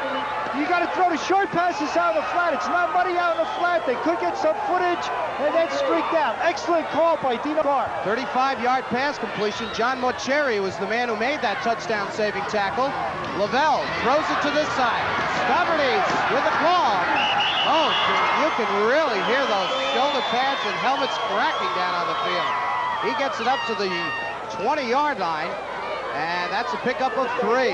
Okay, here's where it's going to get tough. Right down here, it is really tough. He gives the pitch to Stravades. He's going, boom, there's a hit. There, you can hear the popping. They're cracking shoulder pads. They're locking. They're banging helmets. Down here, the defense is going to get tough. They have to rise to the occasion. This is tough yardage down here. Ken Brown on the tackle for the Huskies.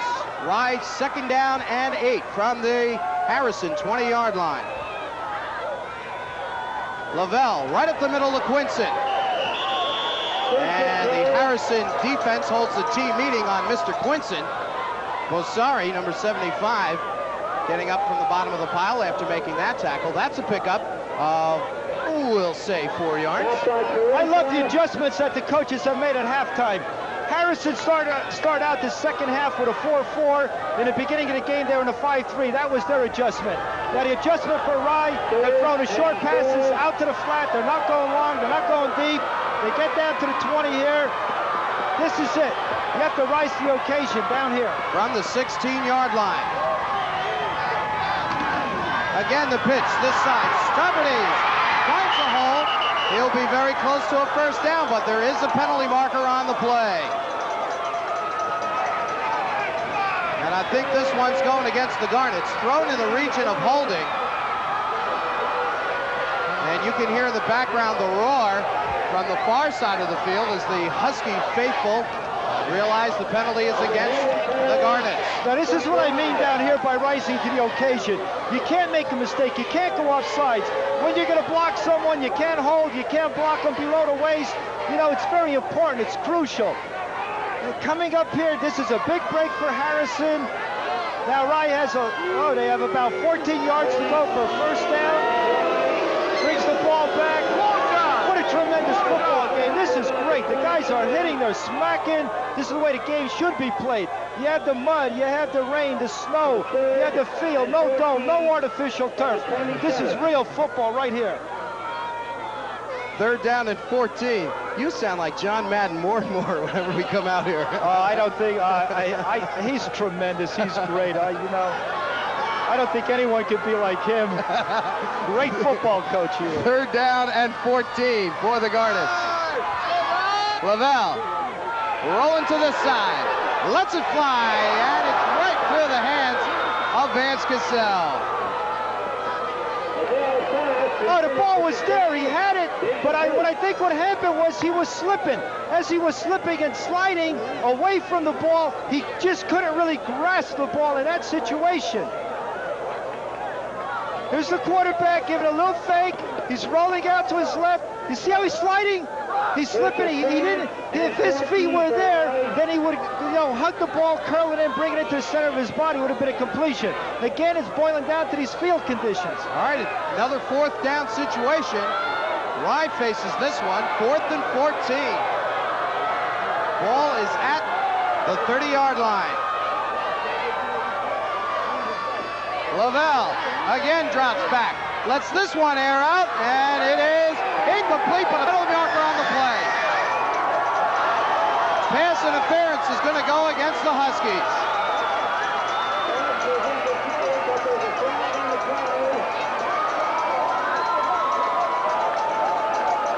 Oh, what emotion right here for Rye. Great opportunity for Rye, but for Harrison, it's a downer. There's the quarterback. He has good time, good pass protection. The ball's thrown high, and the man tripped him up that fell down. And again, it might have been a field condition. Very, very close. Judgment call down on the field. But again, on the pass interference, penalty mark from the line of scrimmage. Half the distance. The football rules state when a receiver is going out for a pass, no defender can impede his route. What happened, the defender for Rye slipped, he was down, Cassell was running, and he tripped over the man that fell down because of the weather conditions. So it is an automatic first down, or actually first down for the Garnets. They have it at the 14-yard line. Deepest penetration by either ball club this afternoon. And the Garnets have it. Lavelle throws it this side. Stauberdes looking for a hole as he picks a spot back to the inside. And a nice defensive charge put forth by the Huskies, led by Ralph Rossi, number 42. The key to that run and picking up 4 yards on that was Stauberdes with his leg drive, continuously keeping those legs pumping. That's the secret of a good running back. Once you get hit, don't stop. Keep driving, pumping, driving. You can shed a tackler, you spin, slide, you pick up that extra yardage. They're going on a lot of pride, courage down here. They're giving it all they have, both offense and defensive. Pick up of 4, second down and 6. Garnets have it now at the Husky 10-yard line. Lavelle to Quinson up the middle, and he gets 3 yards at the most. John Mark Cherry, number 30, on the tackle. Right down here, it's third down. The defensive line's going to be very tense. They're going to be in there. They're going to have to hold. They're going to really, like you call, like snuggle in. Now what happens if Wright comes out and Dino Guard decides to shift those ends to bring them out wider, that may draw Harrison off sides. No gain on the last carry. Ball is still at the 10-yard line, and it is still 3rd and 6. 2 wide receivers to the far side for the Garnets. Castells and Armas. Or Mark Surhoff, rather. He comes in motion. Lavelle looking into the end zone. Chased out of the pocket. He's going to take it himself. And second effort brings him down close to the 5-yard line. But I think he's going to come up short of the first down. We've got, see, here we are. We got good seats today. If the guy keeps his umbrella down, we're in good shape. All right, Lavelle on the keeper did not get enough for the first down. He did pick up 5. So Rye now with another big play, 4th and 1, this time from the 5-yard line. John, this game may boil down to this play right here. 4th and 1 from the 5-yard line. Lavelle calling the play at the line of scrimmage.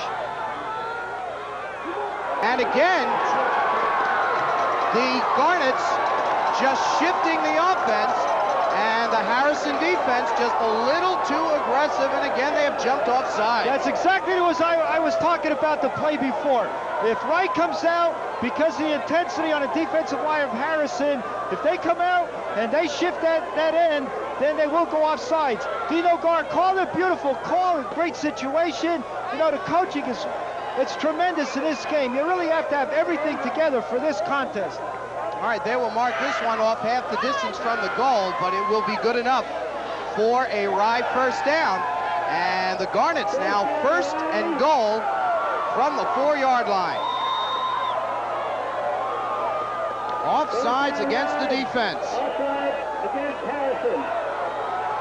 Harrison has been penalized 5 times so far this afternoon, a total of 40 yards. 1st and goal for the Garnets. Ball at the Harrison 4-yard line.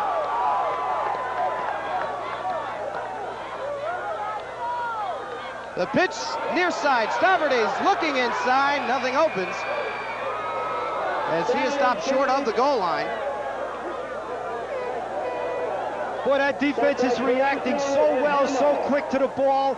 You know, in this situation right here, with the defense reading so well and moving to the ball, you know, a little fake, maybe a reverse, you know, they're going to catch him off guard, a touchdown, maybe a counter, you know, just to catch a defense that 1 or 2 steps to the ball and then go to the opposite way. Pickup of 2 yards. 2nd and goal.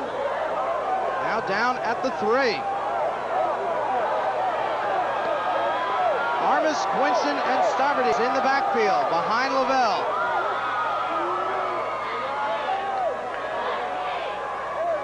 Quinson gets it, and he is short of the goal line. They gave it to the fullback, Chris Quinson.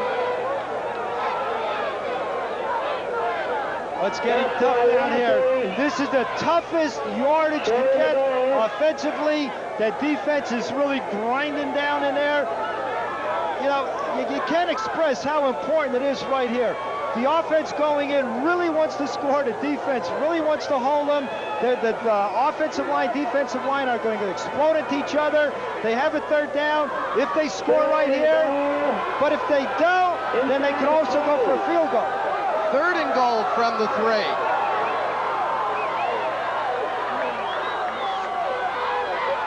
Lavelle rolling to this side. Wants to take it himself, and he won't. Throws it into the end zone, but they called it dead. They whistled it dead.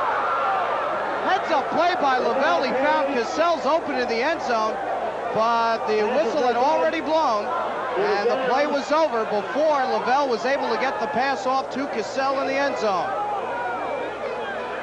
It is now 4th down. And they ended up losing a yard on the play. So it is back to the 4-yard line, and Rye is going to take a timeout. Talk this one over with a 4th and goal from the 5-yard line. Okay, here's a tough situation right here. Dino Gar's looking at his chart, seeing all his goal line plays. He's got to go out there. He has to make a decision. Now, you can't second guess. If you're up in the stands right now, you can say, you know, you may not say anything, but he's the man. He's on the spot. He has to make the big decision right here. Let's go to Kevin McCabe.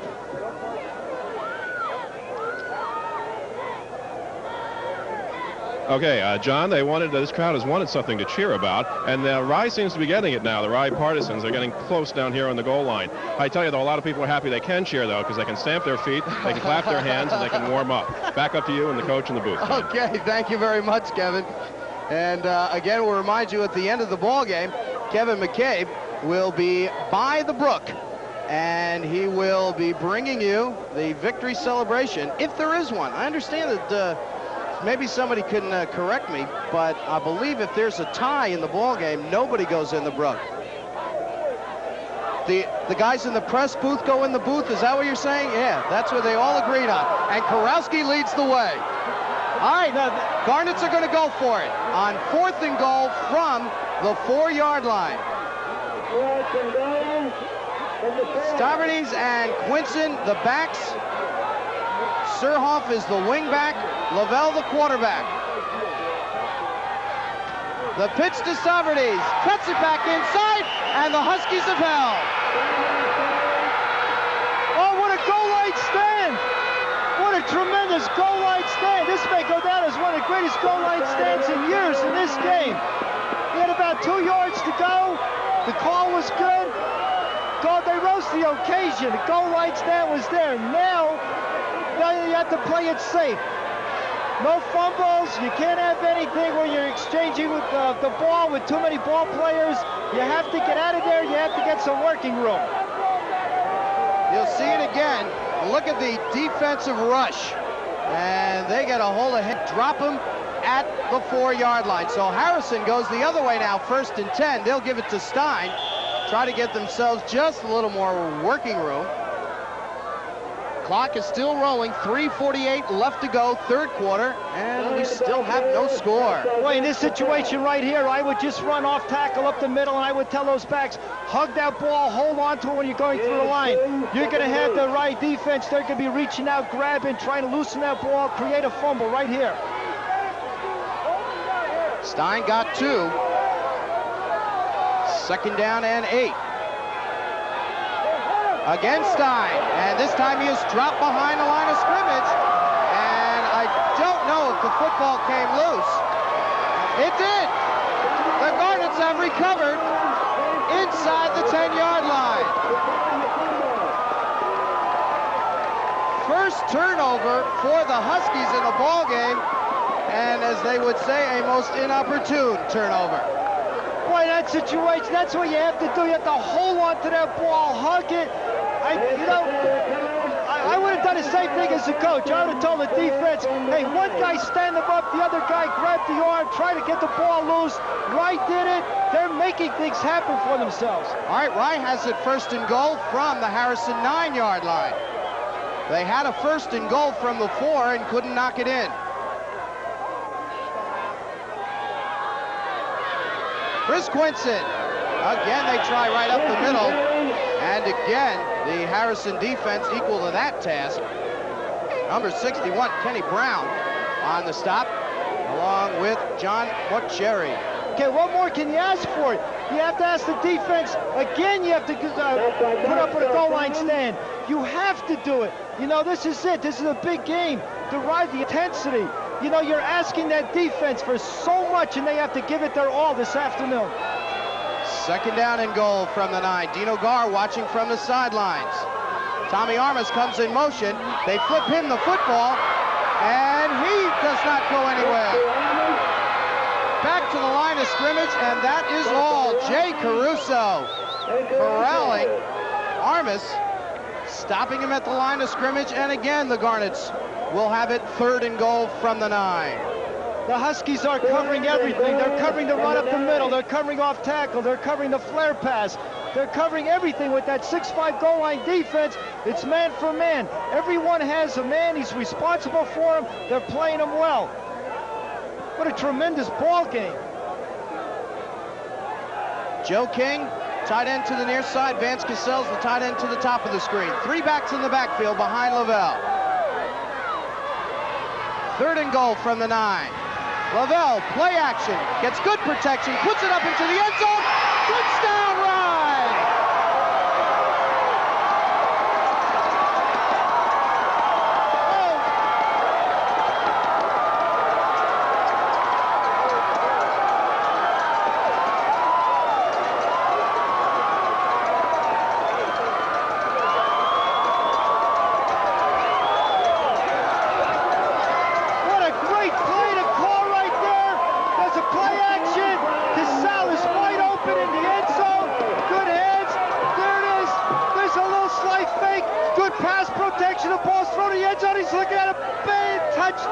Great catch by Cassell.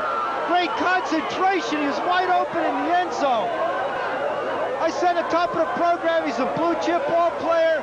And boy, that ball coming down, he could see it. You know, he must have been saying a prayer. Don't let me drop this one. And then he's probably hoping they all get off of him. It's cold down there. All right, George Hogbend, number 6, will come in to attempt the extra point. As Rye gets on the board, they lead now 6-0. On a 9-yard touchdown pass, Miles Lavelle to Vance Cassell. Could be the title of the new song. Oh, what a great moment for Dino Gar. I mean, you know, to win, he's never beaten Rye as a player. He's 0-3 against them coaching in this classic game. You know, it's got to be rewarding. He's got great ball players, good athletes, and oh, we got a flag here. Got a penalty marker on the extra point try. And we'll check out that marker. See if the extra point will stand or not. Tell you, it may be a little advantageous for Rye if it is against the Garnets. Because right where Hogbund was kicking that extra point, there is a big puddle right there. And he has to run right through it. But the call is against Harrison. Offsides. Okay, the offensive team does have a right on the extra point to have that ball move to the right or to the left inside the hash marks. So they will set it up and do it again. Miles Lavelle is the holder. And George Hogbend, number 6, the kicker. And again, a lot of motion on the line. And again, it is going to go against the Huskies. So they moved it from the 3-yard line to the 1.5-yard stripe. And now they're going to move it up a little closer. This is the Rye side of the field, packed again this afternoon on just a terrible day to watch football. As you heard Kurowski tell us earlier, it's a great day to play the game. It's the way it should be played. But to watch it, that's a different story. I tell you, all of these folks give themselves a pat on the back for coming out for this one. The crew we'll get to in a little bit. So for the 3rd time, Rye will attempt the extra point. You look from behind the goal line, and this one sails right over the crossbar and a line drive. So with 1:21 left to go in quarter number 3, the Garnets have struck first. It took them a while, but they found pay dirt. They lead the Huskies by a score of 7-0. Let's take a look at the touchdown and the extra point. We'll begin first with the 6-pointer. Lavelle with the play action this time gets great protection, and Cassels, who just beats the defenders to the back of the end zone.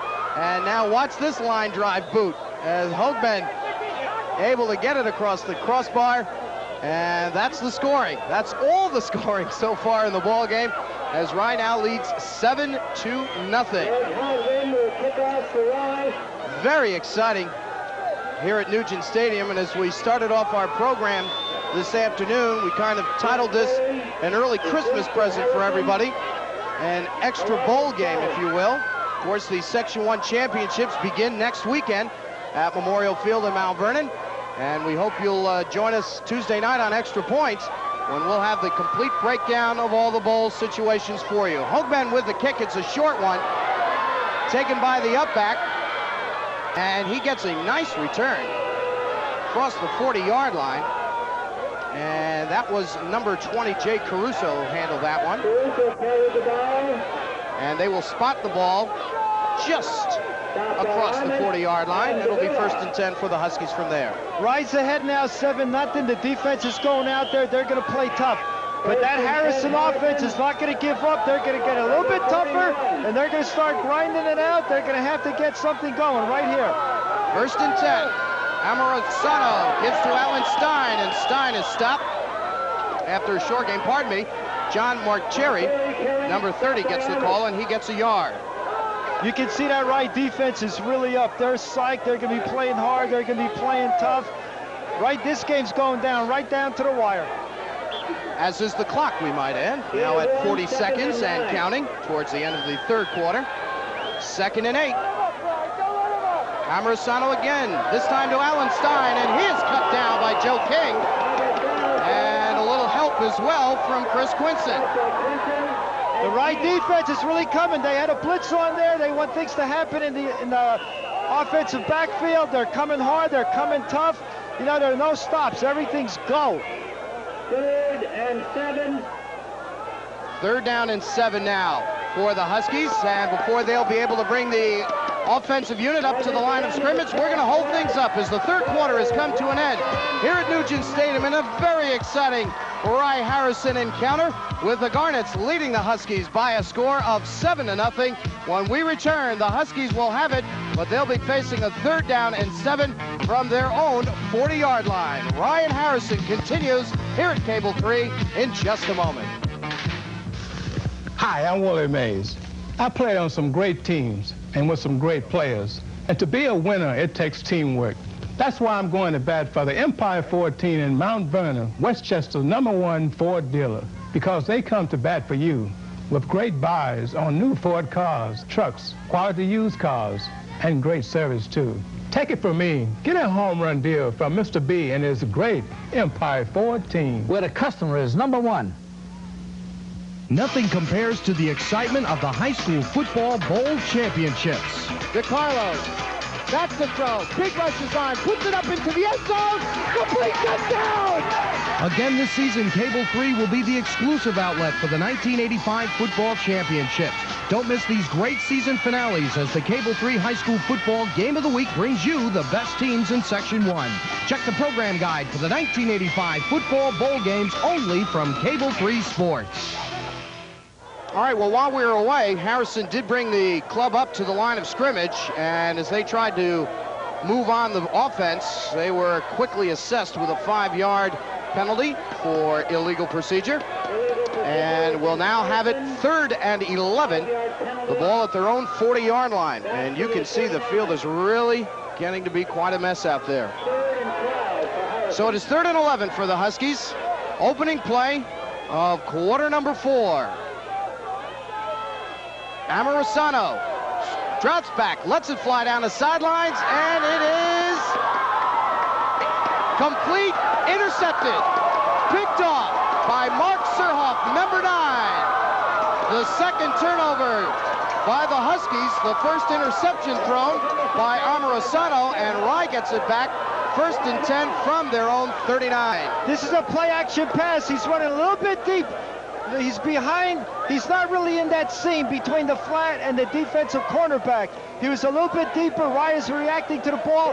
Comes up with an interception. They have it in good field position. Now they want to maintain it. They want to control the ball, get a first down, chew up the clock. Harrison on the other end wants that ball. They're going to try to strip the ball carrier, create a fumble, get the ball back, and get an opportunity to score. 1st and 10 from the 41-yard line for the Garnets.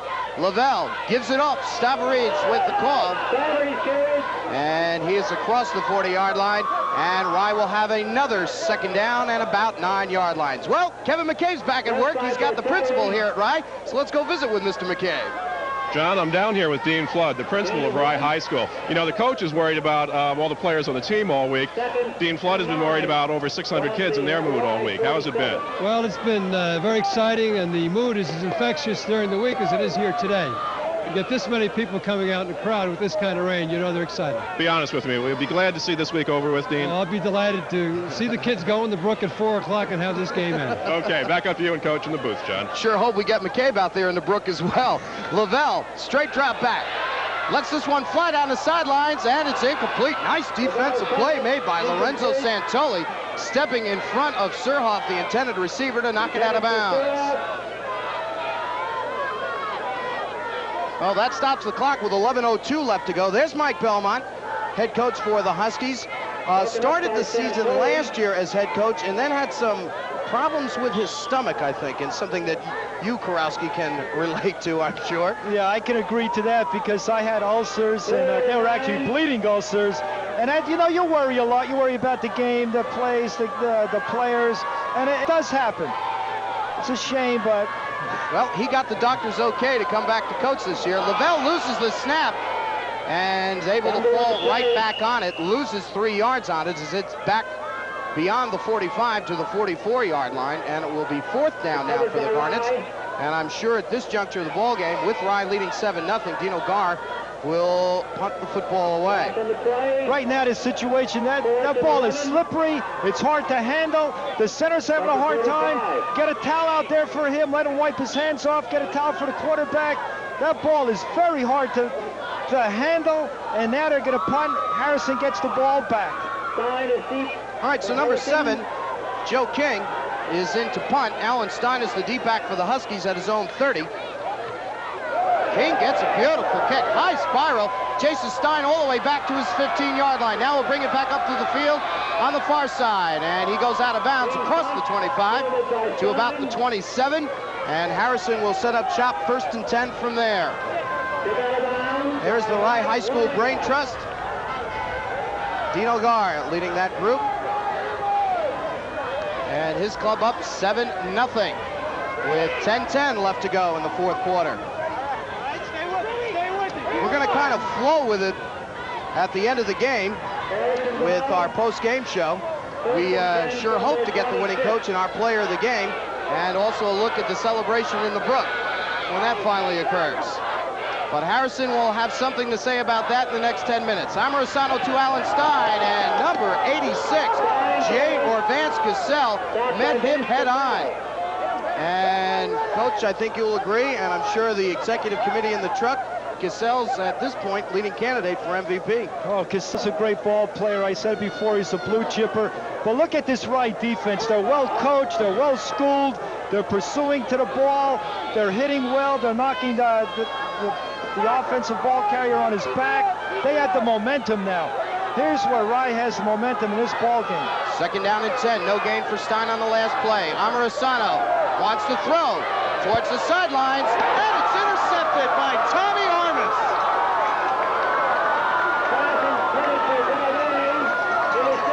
Great interception. He just stepped right in front of Alan Stein, but there is a penalty marker on the play. And it's going to hold up. Watch this route. Now Stein heading towards the sidelines now has to turn back around, and there's the penalty marker. That's interference, I believe, against Stein. It is offensive pass interference. And you saw it right at the end of the play. Armas, good concentration to keep sight of that football. And that is turnover number 3 for the Huskies. Okay, right here now, Dino Gar should have that Rye. Here I go again, John. I'm talking like a coach. You know, you have the offense. You know, run the ball. Hold on to it. Don't create a fumble. Let's get a 1st down. Chew up the clock. Chew it up. That's the key right here. 1st and 10. Ball at the 38-yard line of Harrison. 9:24 to go. 4th quarter. You can be sure Rye's going to keep it on the ground here. Quinson across the 35, down to the 34. Okay, that was good. That was excellent. Rye's in a power I offense. That gives them those 2 backs to block. They're going to run right, left. They're going to run up the middle. They're going to pick up the yardage, get the first down. They're not going to try to go out of bounds. They're not going to call a timeout. That clock is running down. 8 minutes and 50 seconds remaining. Cassell out of the ball game, replaced by Jamie Murphy now at tight end. 2nd down and 6 for the Garnets. Ball at the 34-yard line of Harrison. Again, Quinson with the call. Big hole opens up, and Quinson down to the 18-yard line.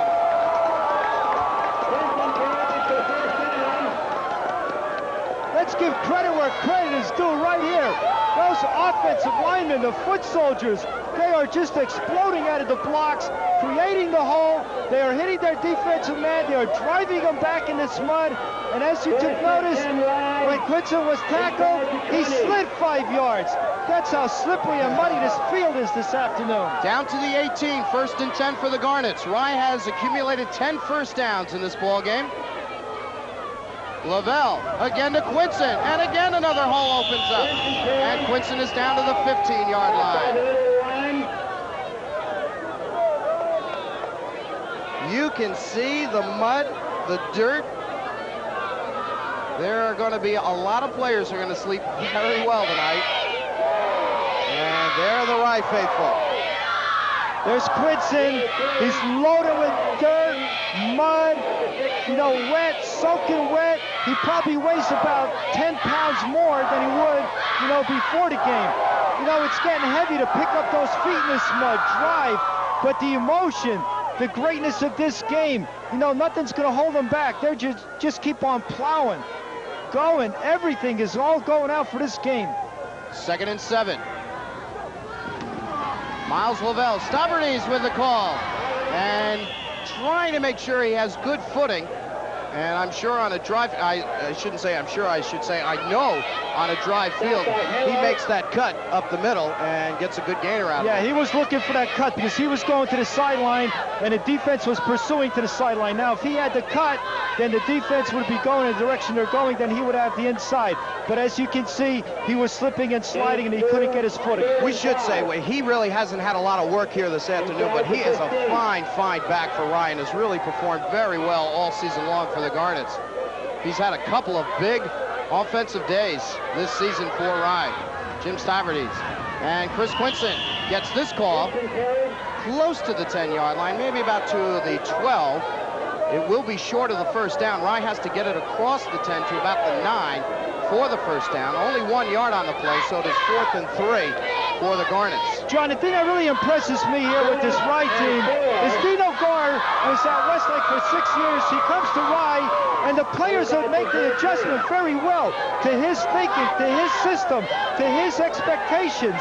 And that's a sign of a great coach, great players, good athletes. 4th and 3, and again, the offense shifts, and Harrison just has not picked up on it yet today. That is the 4th time that Rye has come up with a first down on a 4th down call. They're just sending the tight end, split out wide, and Harrison continues to jump off sides.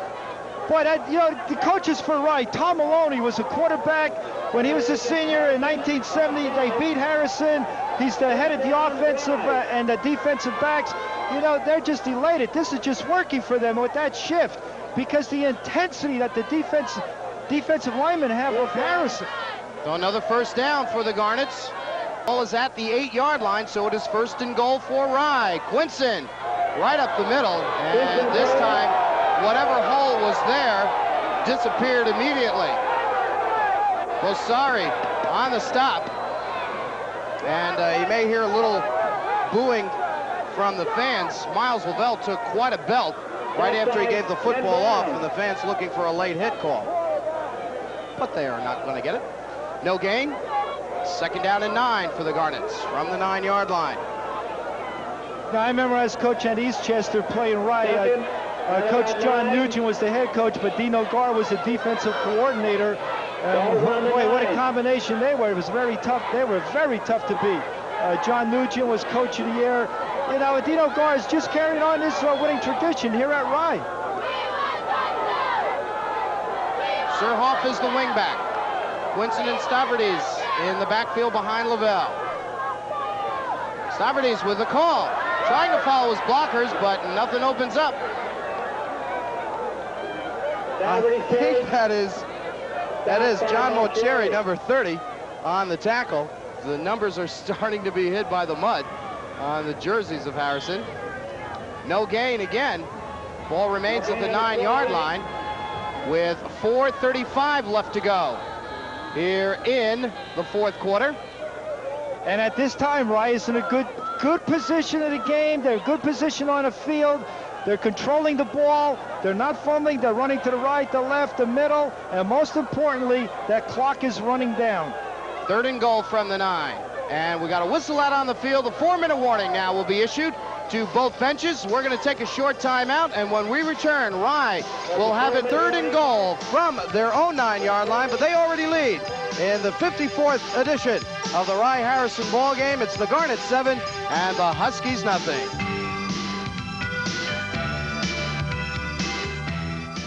Everyone likes the Gannett Westchester Rockland newspapers for different reasons. Junior likes the sports section. Sis and her friends like the TV listings. And Mom and Dad like the classified ads best because they're looking for a new house. There's something for everyone in the Gannett Westchester Rockland newspapers. Call 1-800-942-1010 to subscribe. We're back here. 3rd and goal for the Garnets. Lavelle. Play action. Looking into the end zone. Running out of time and room. And out of bounds he goes. Out of bounds. Close to the 5-yard line. That stopped the clock. Down to 3:42.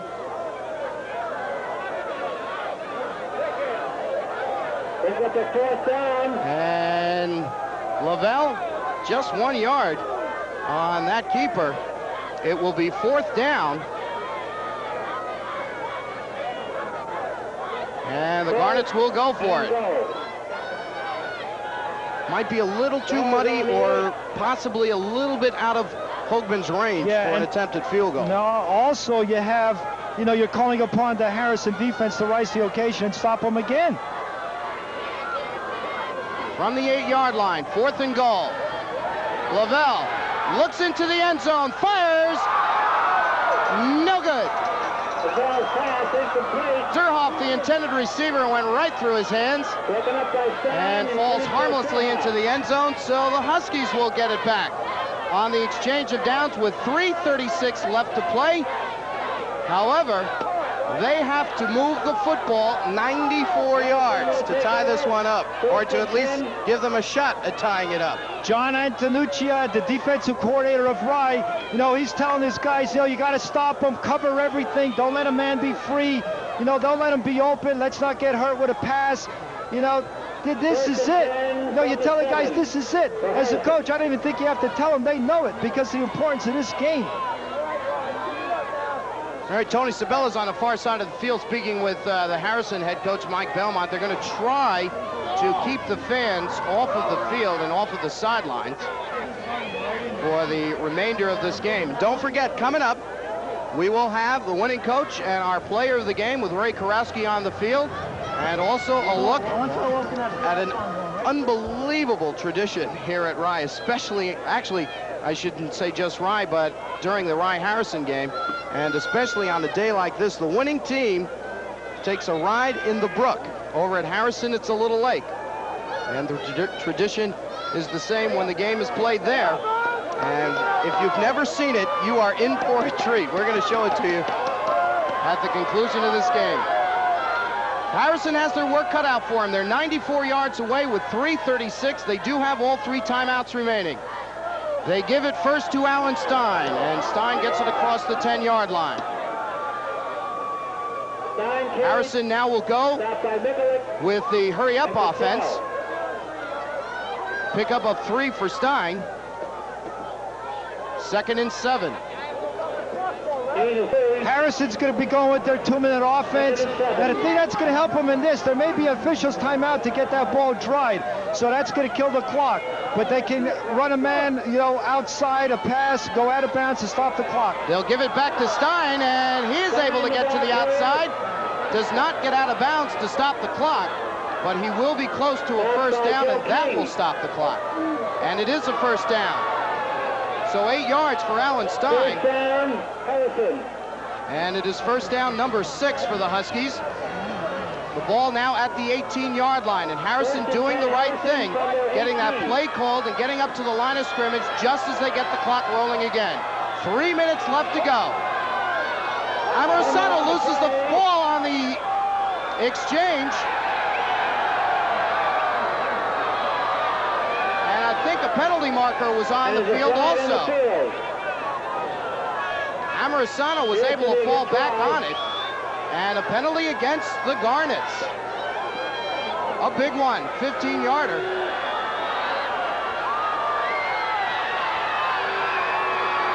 Unsportsmanlike conduct, a late hit call. Personal foul, I should say, against the Garnets. Good for a first down. You know, a situation like this, you got to tell those guys, keep your poise, maintain it. You know, don't do anything stupid. No face mask, no holding, no late hits. 2:40 and counting. First and 10. Amorosano on a rollout, naked bootleg, and he is able to get out of bounds and again close to another first down. And all of a sudden the Huskies are able to move the football. We're up to the 45-yard line now. It is a first down, 11-yard pickup on the bootleg by Amorosano. And we will send Coach Kurowski down to the field for our post-game show. Harrison again getting up to the line of scrimmage. Their hurry-up offense. 2:32 left to play. First and 10 from their own 44. Amorosano, he's in trouble.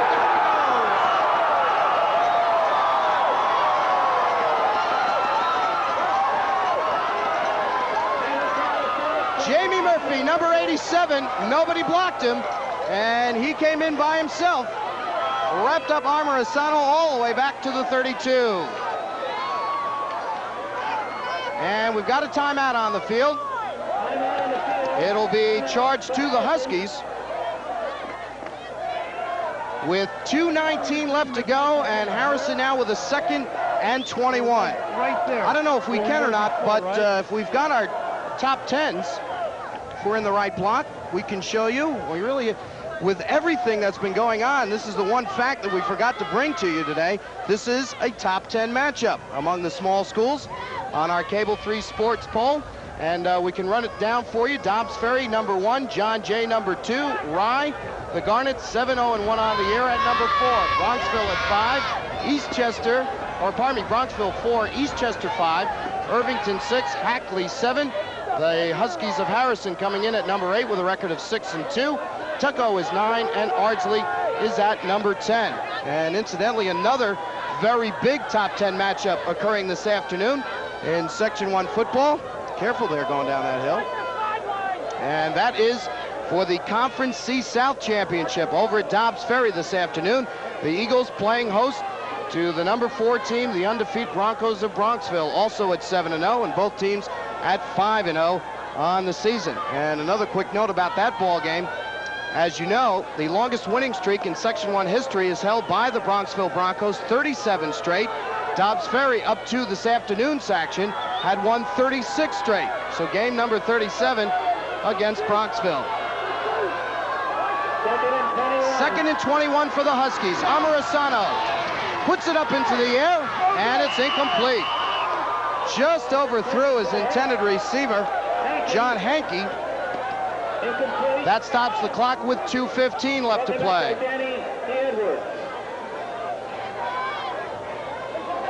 Wanting to keep it towards the sideline so they're able to conserve their timeouts, but this one just a little too far in front of Hankey. Dandy Edwards, number 3, the cornerback, charged with taking a hold of Hankey. So it is 3rd and 21.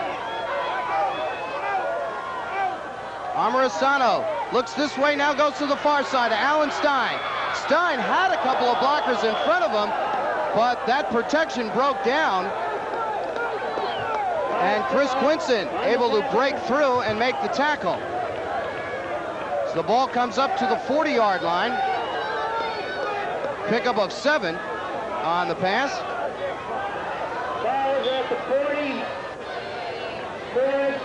So this just about the ball game right here. With 1:40 left to play, Harrison with a 4th and 15 from their own 45-yard line.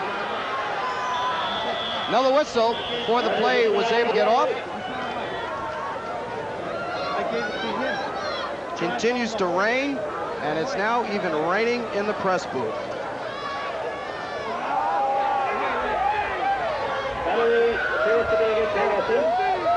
So the penalty against Harrison, illegal procedure.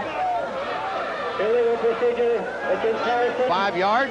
Move the ball back to the 35. Back to the 35-yard line. So it is now 4th and 20. Clock still rolling, 1:25 to go. And another whistle.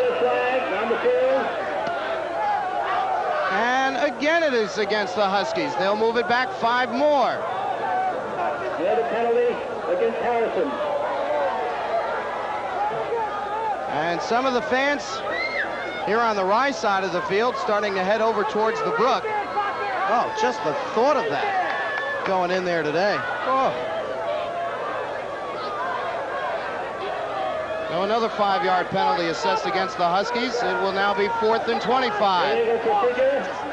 This is not the direction the Huskies had hoped to move in the last minute of the ball game.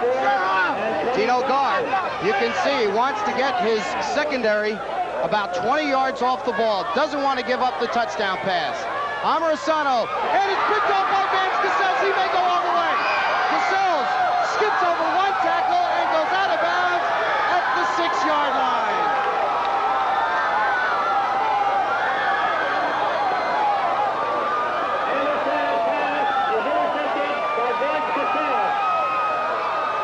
Vance Cassels stepping right in front of Alan Stein. Right there. It's down the sidelines. Look at this move. And finally forced out of bounds at the 9-yard line. So Rye has it 1st and goal from there, but more importantly, they should be able to run out the clock and come up with their 3rd win in a row in this Rye-Harrison battle. 1 minute left to play.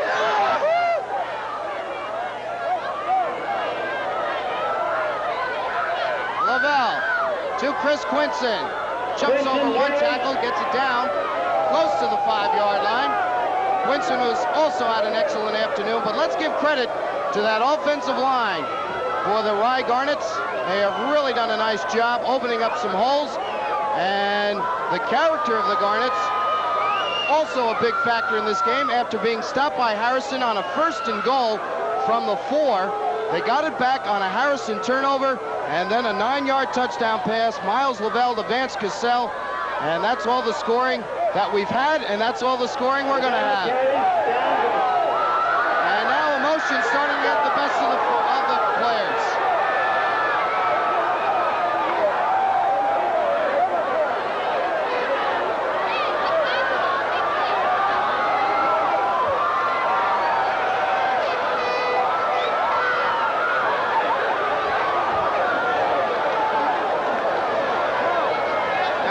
Trouble they're going to have is keep the fans off the field. Players can handle this themselves. Clock is down to 11 seconds. It's really hard to blame anybody for a situation like this. Of course, as we've mentioned throughout, without question, the biggest and hottest rivalry in Section 1, and maybe even the entire United States, so that may be stretching it a bit. But emotions run high. As we told you, it is a week-long celebration in anticipation of this game. We can show you why this little altercation took place. You watch Lavelle, and he will just fall down. Right there, the play is over. But Harrison, just a little extracurricular activity, and Lavelle just isn't going to take it. And that's going to do it. The clock runs out, and the Garnets have indeed come up with their third straight victory against Harrison and remain undefeated as they improve their record to 8-0-1. They'll have a bowl game coming up, as will the Huskies, who see their record drop to 6-2. Stay right where you are. In just a moment, we'll be down on the field with Ray Karowski and the winning coach when we continue with the Cable 3 High School Football Game of the Week coming up in just a moment.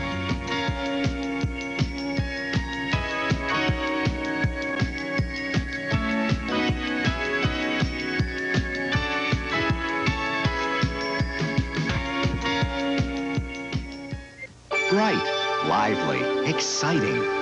This is Con Edison's Conservation Center, home of the energy experts, where you can learn ways to save money on energy. How much insulation do we need? You'll find informative exhibits, bright ideas from energy specialists, To seal off drafts in your apartment, try indoor storm windows. and helpful booklets, all free. Visit the home of the energy experts, Con Edison's Conservation Center, at 42nd and Lexington in the Chrysler Building. Okay, Vance Cassels is our MVP, Dino Gar's our winning coach, and Ray Karowski's got him down on the field. Coach, congratulations on a great win. It was exciting. The field, is this your greatest victory as a coach? No doubt about it. I've been fortunate in a lot of great victories, but this is the top. I've been waiting 20 years for this one. And these guys played great, I tell you. I'm so proud of these guys. I love them all. Coach, I can understand. This is your first year coming back to Rye. They make the adjustment. They played well. You know, that really surprised me. What do you account this for? Well, I'm not surprised. These kids have gotten better each week. And we've had a goal all year. We're 8-0-1. We got a bowl game coming up. Harrison played a great game against us. I'm not surprised by this team. This team has a lot of character, poise, and class. And I tell you, I'm the happiest guy in the world right now. I'll tell you, I'm sure they're glad they have you also. Vance, tremendous game. You're a blue chipper. I remember when you were a sophomore as coach on Eastchester, I said myself, you're the most valuable ball player then. Now, you know, what's going to be the most memorable moment for you later on in life about this game? Well, definitely, we really wanted to win this game for Mr. Gar. You know, he's been 20 years he's coached here. He's been a coach. He went to Rye. He never won a Harrison game. We wanted this one for him. As a senior, you always want to win the Harrison game, but this one was for Coach Gar. He never got one, and this one was for him. I understand your father went to Yale. Would you like to go to Yale? Well, you know, I'd love to, but...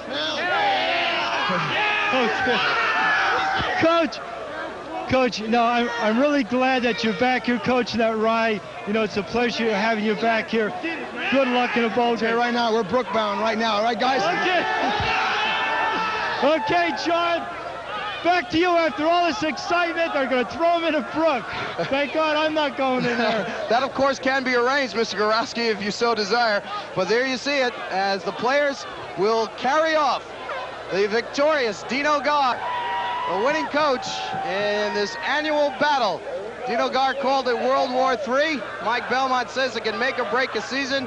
And for Dino Gar, his troops remain undefeated at 8-0-1. Defeating Harrison this afternoon on a raw, cold, rainy afternoon in Nugent Stadium. The final, once again, was 7-0. Now, we understand Kevin McCabe is down by the brook, and he is going to have a chance to watch all of the pageantry as this week-long celebration of the Rye-Harrison game slowly but surely comes to an end. As you can see, Dino Gar being carried by his players over to the brook. So let's go down to Kevin McCabe and watch the fun and excitement at the Rye High School Creek. Well, John, here it is. The kids were wet already, and they're getting wetter. Rye won, and they're the ones going in the creek today.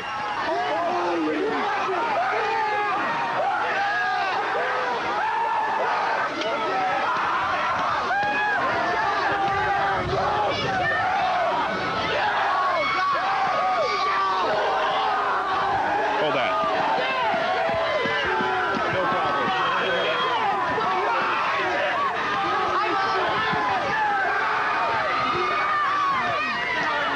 Well, John, they're wet, they're happy, they're victorious, they won the game, so they get to take the traditional bath. I'm sure there'll be a lot more celebrating going on in Rye tonight. I just want to say it's been a pleasure working with you and the coach. Back up to you.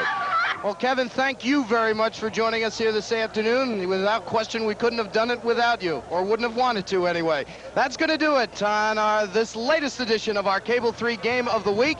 And as always, we want to remind you that these exciting contests have been brought to you by Gannett, Westchester, Rockland newspapers, and by Con Edison, by Empire Ford in Mount Vernon, by Astoria Federal Savings Bank,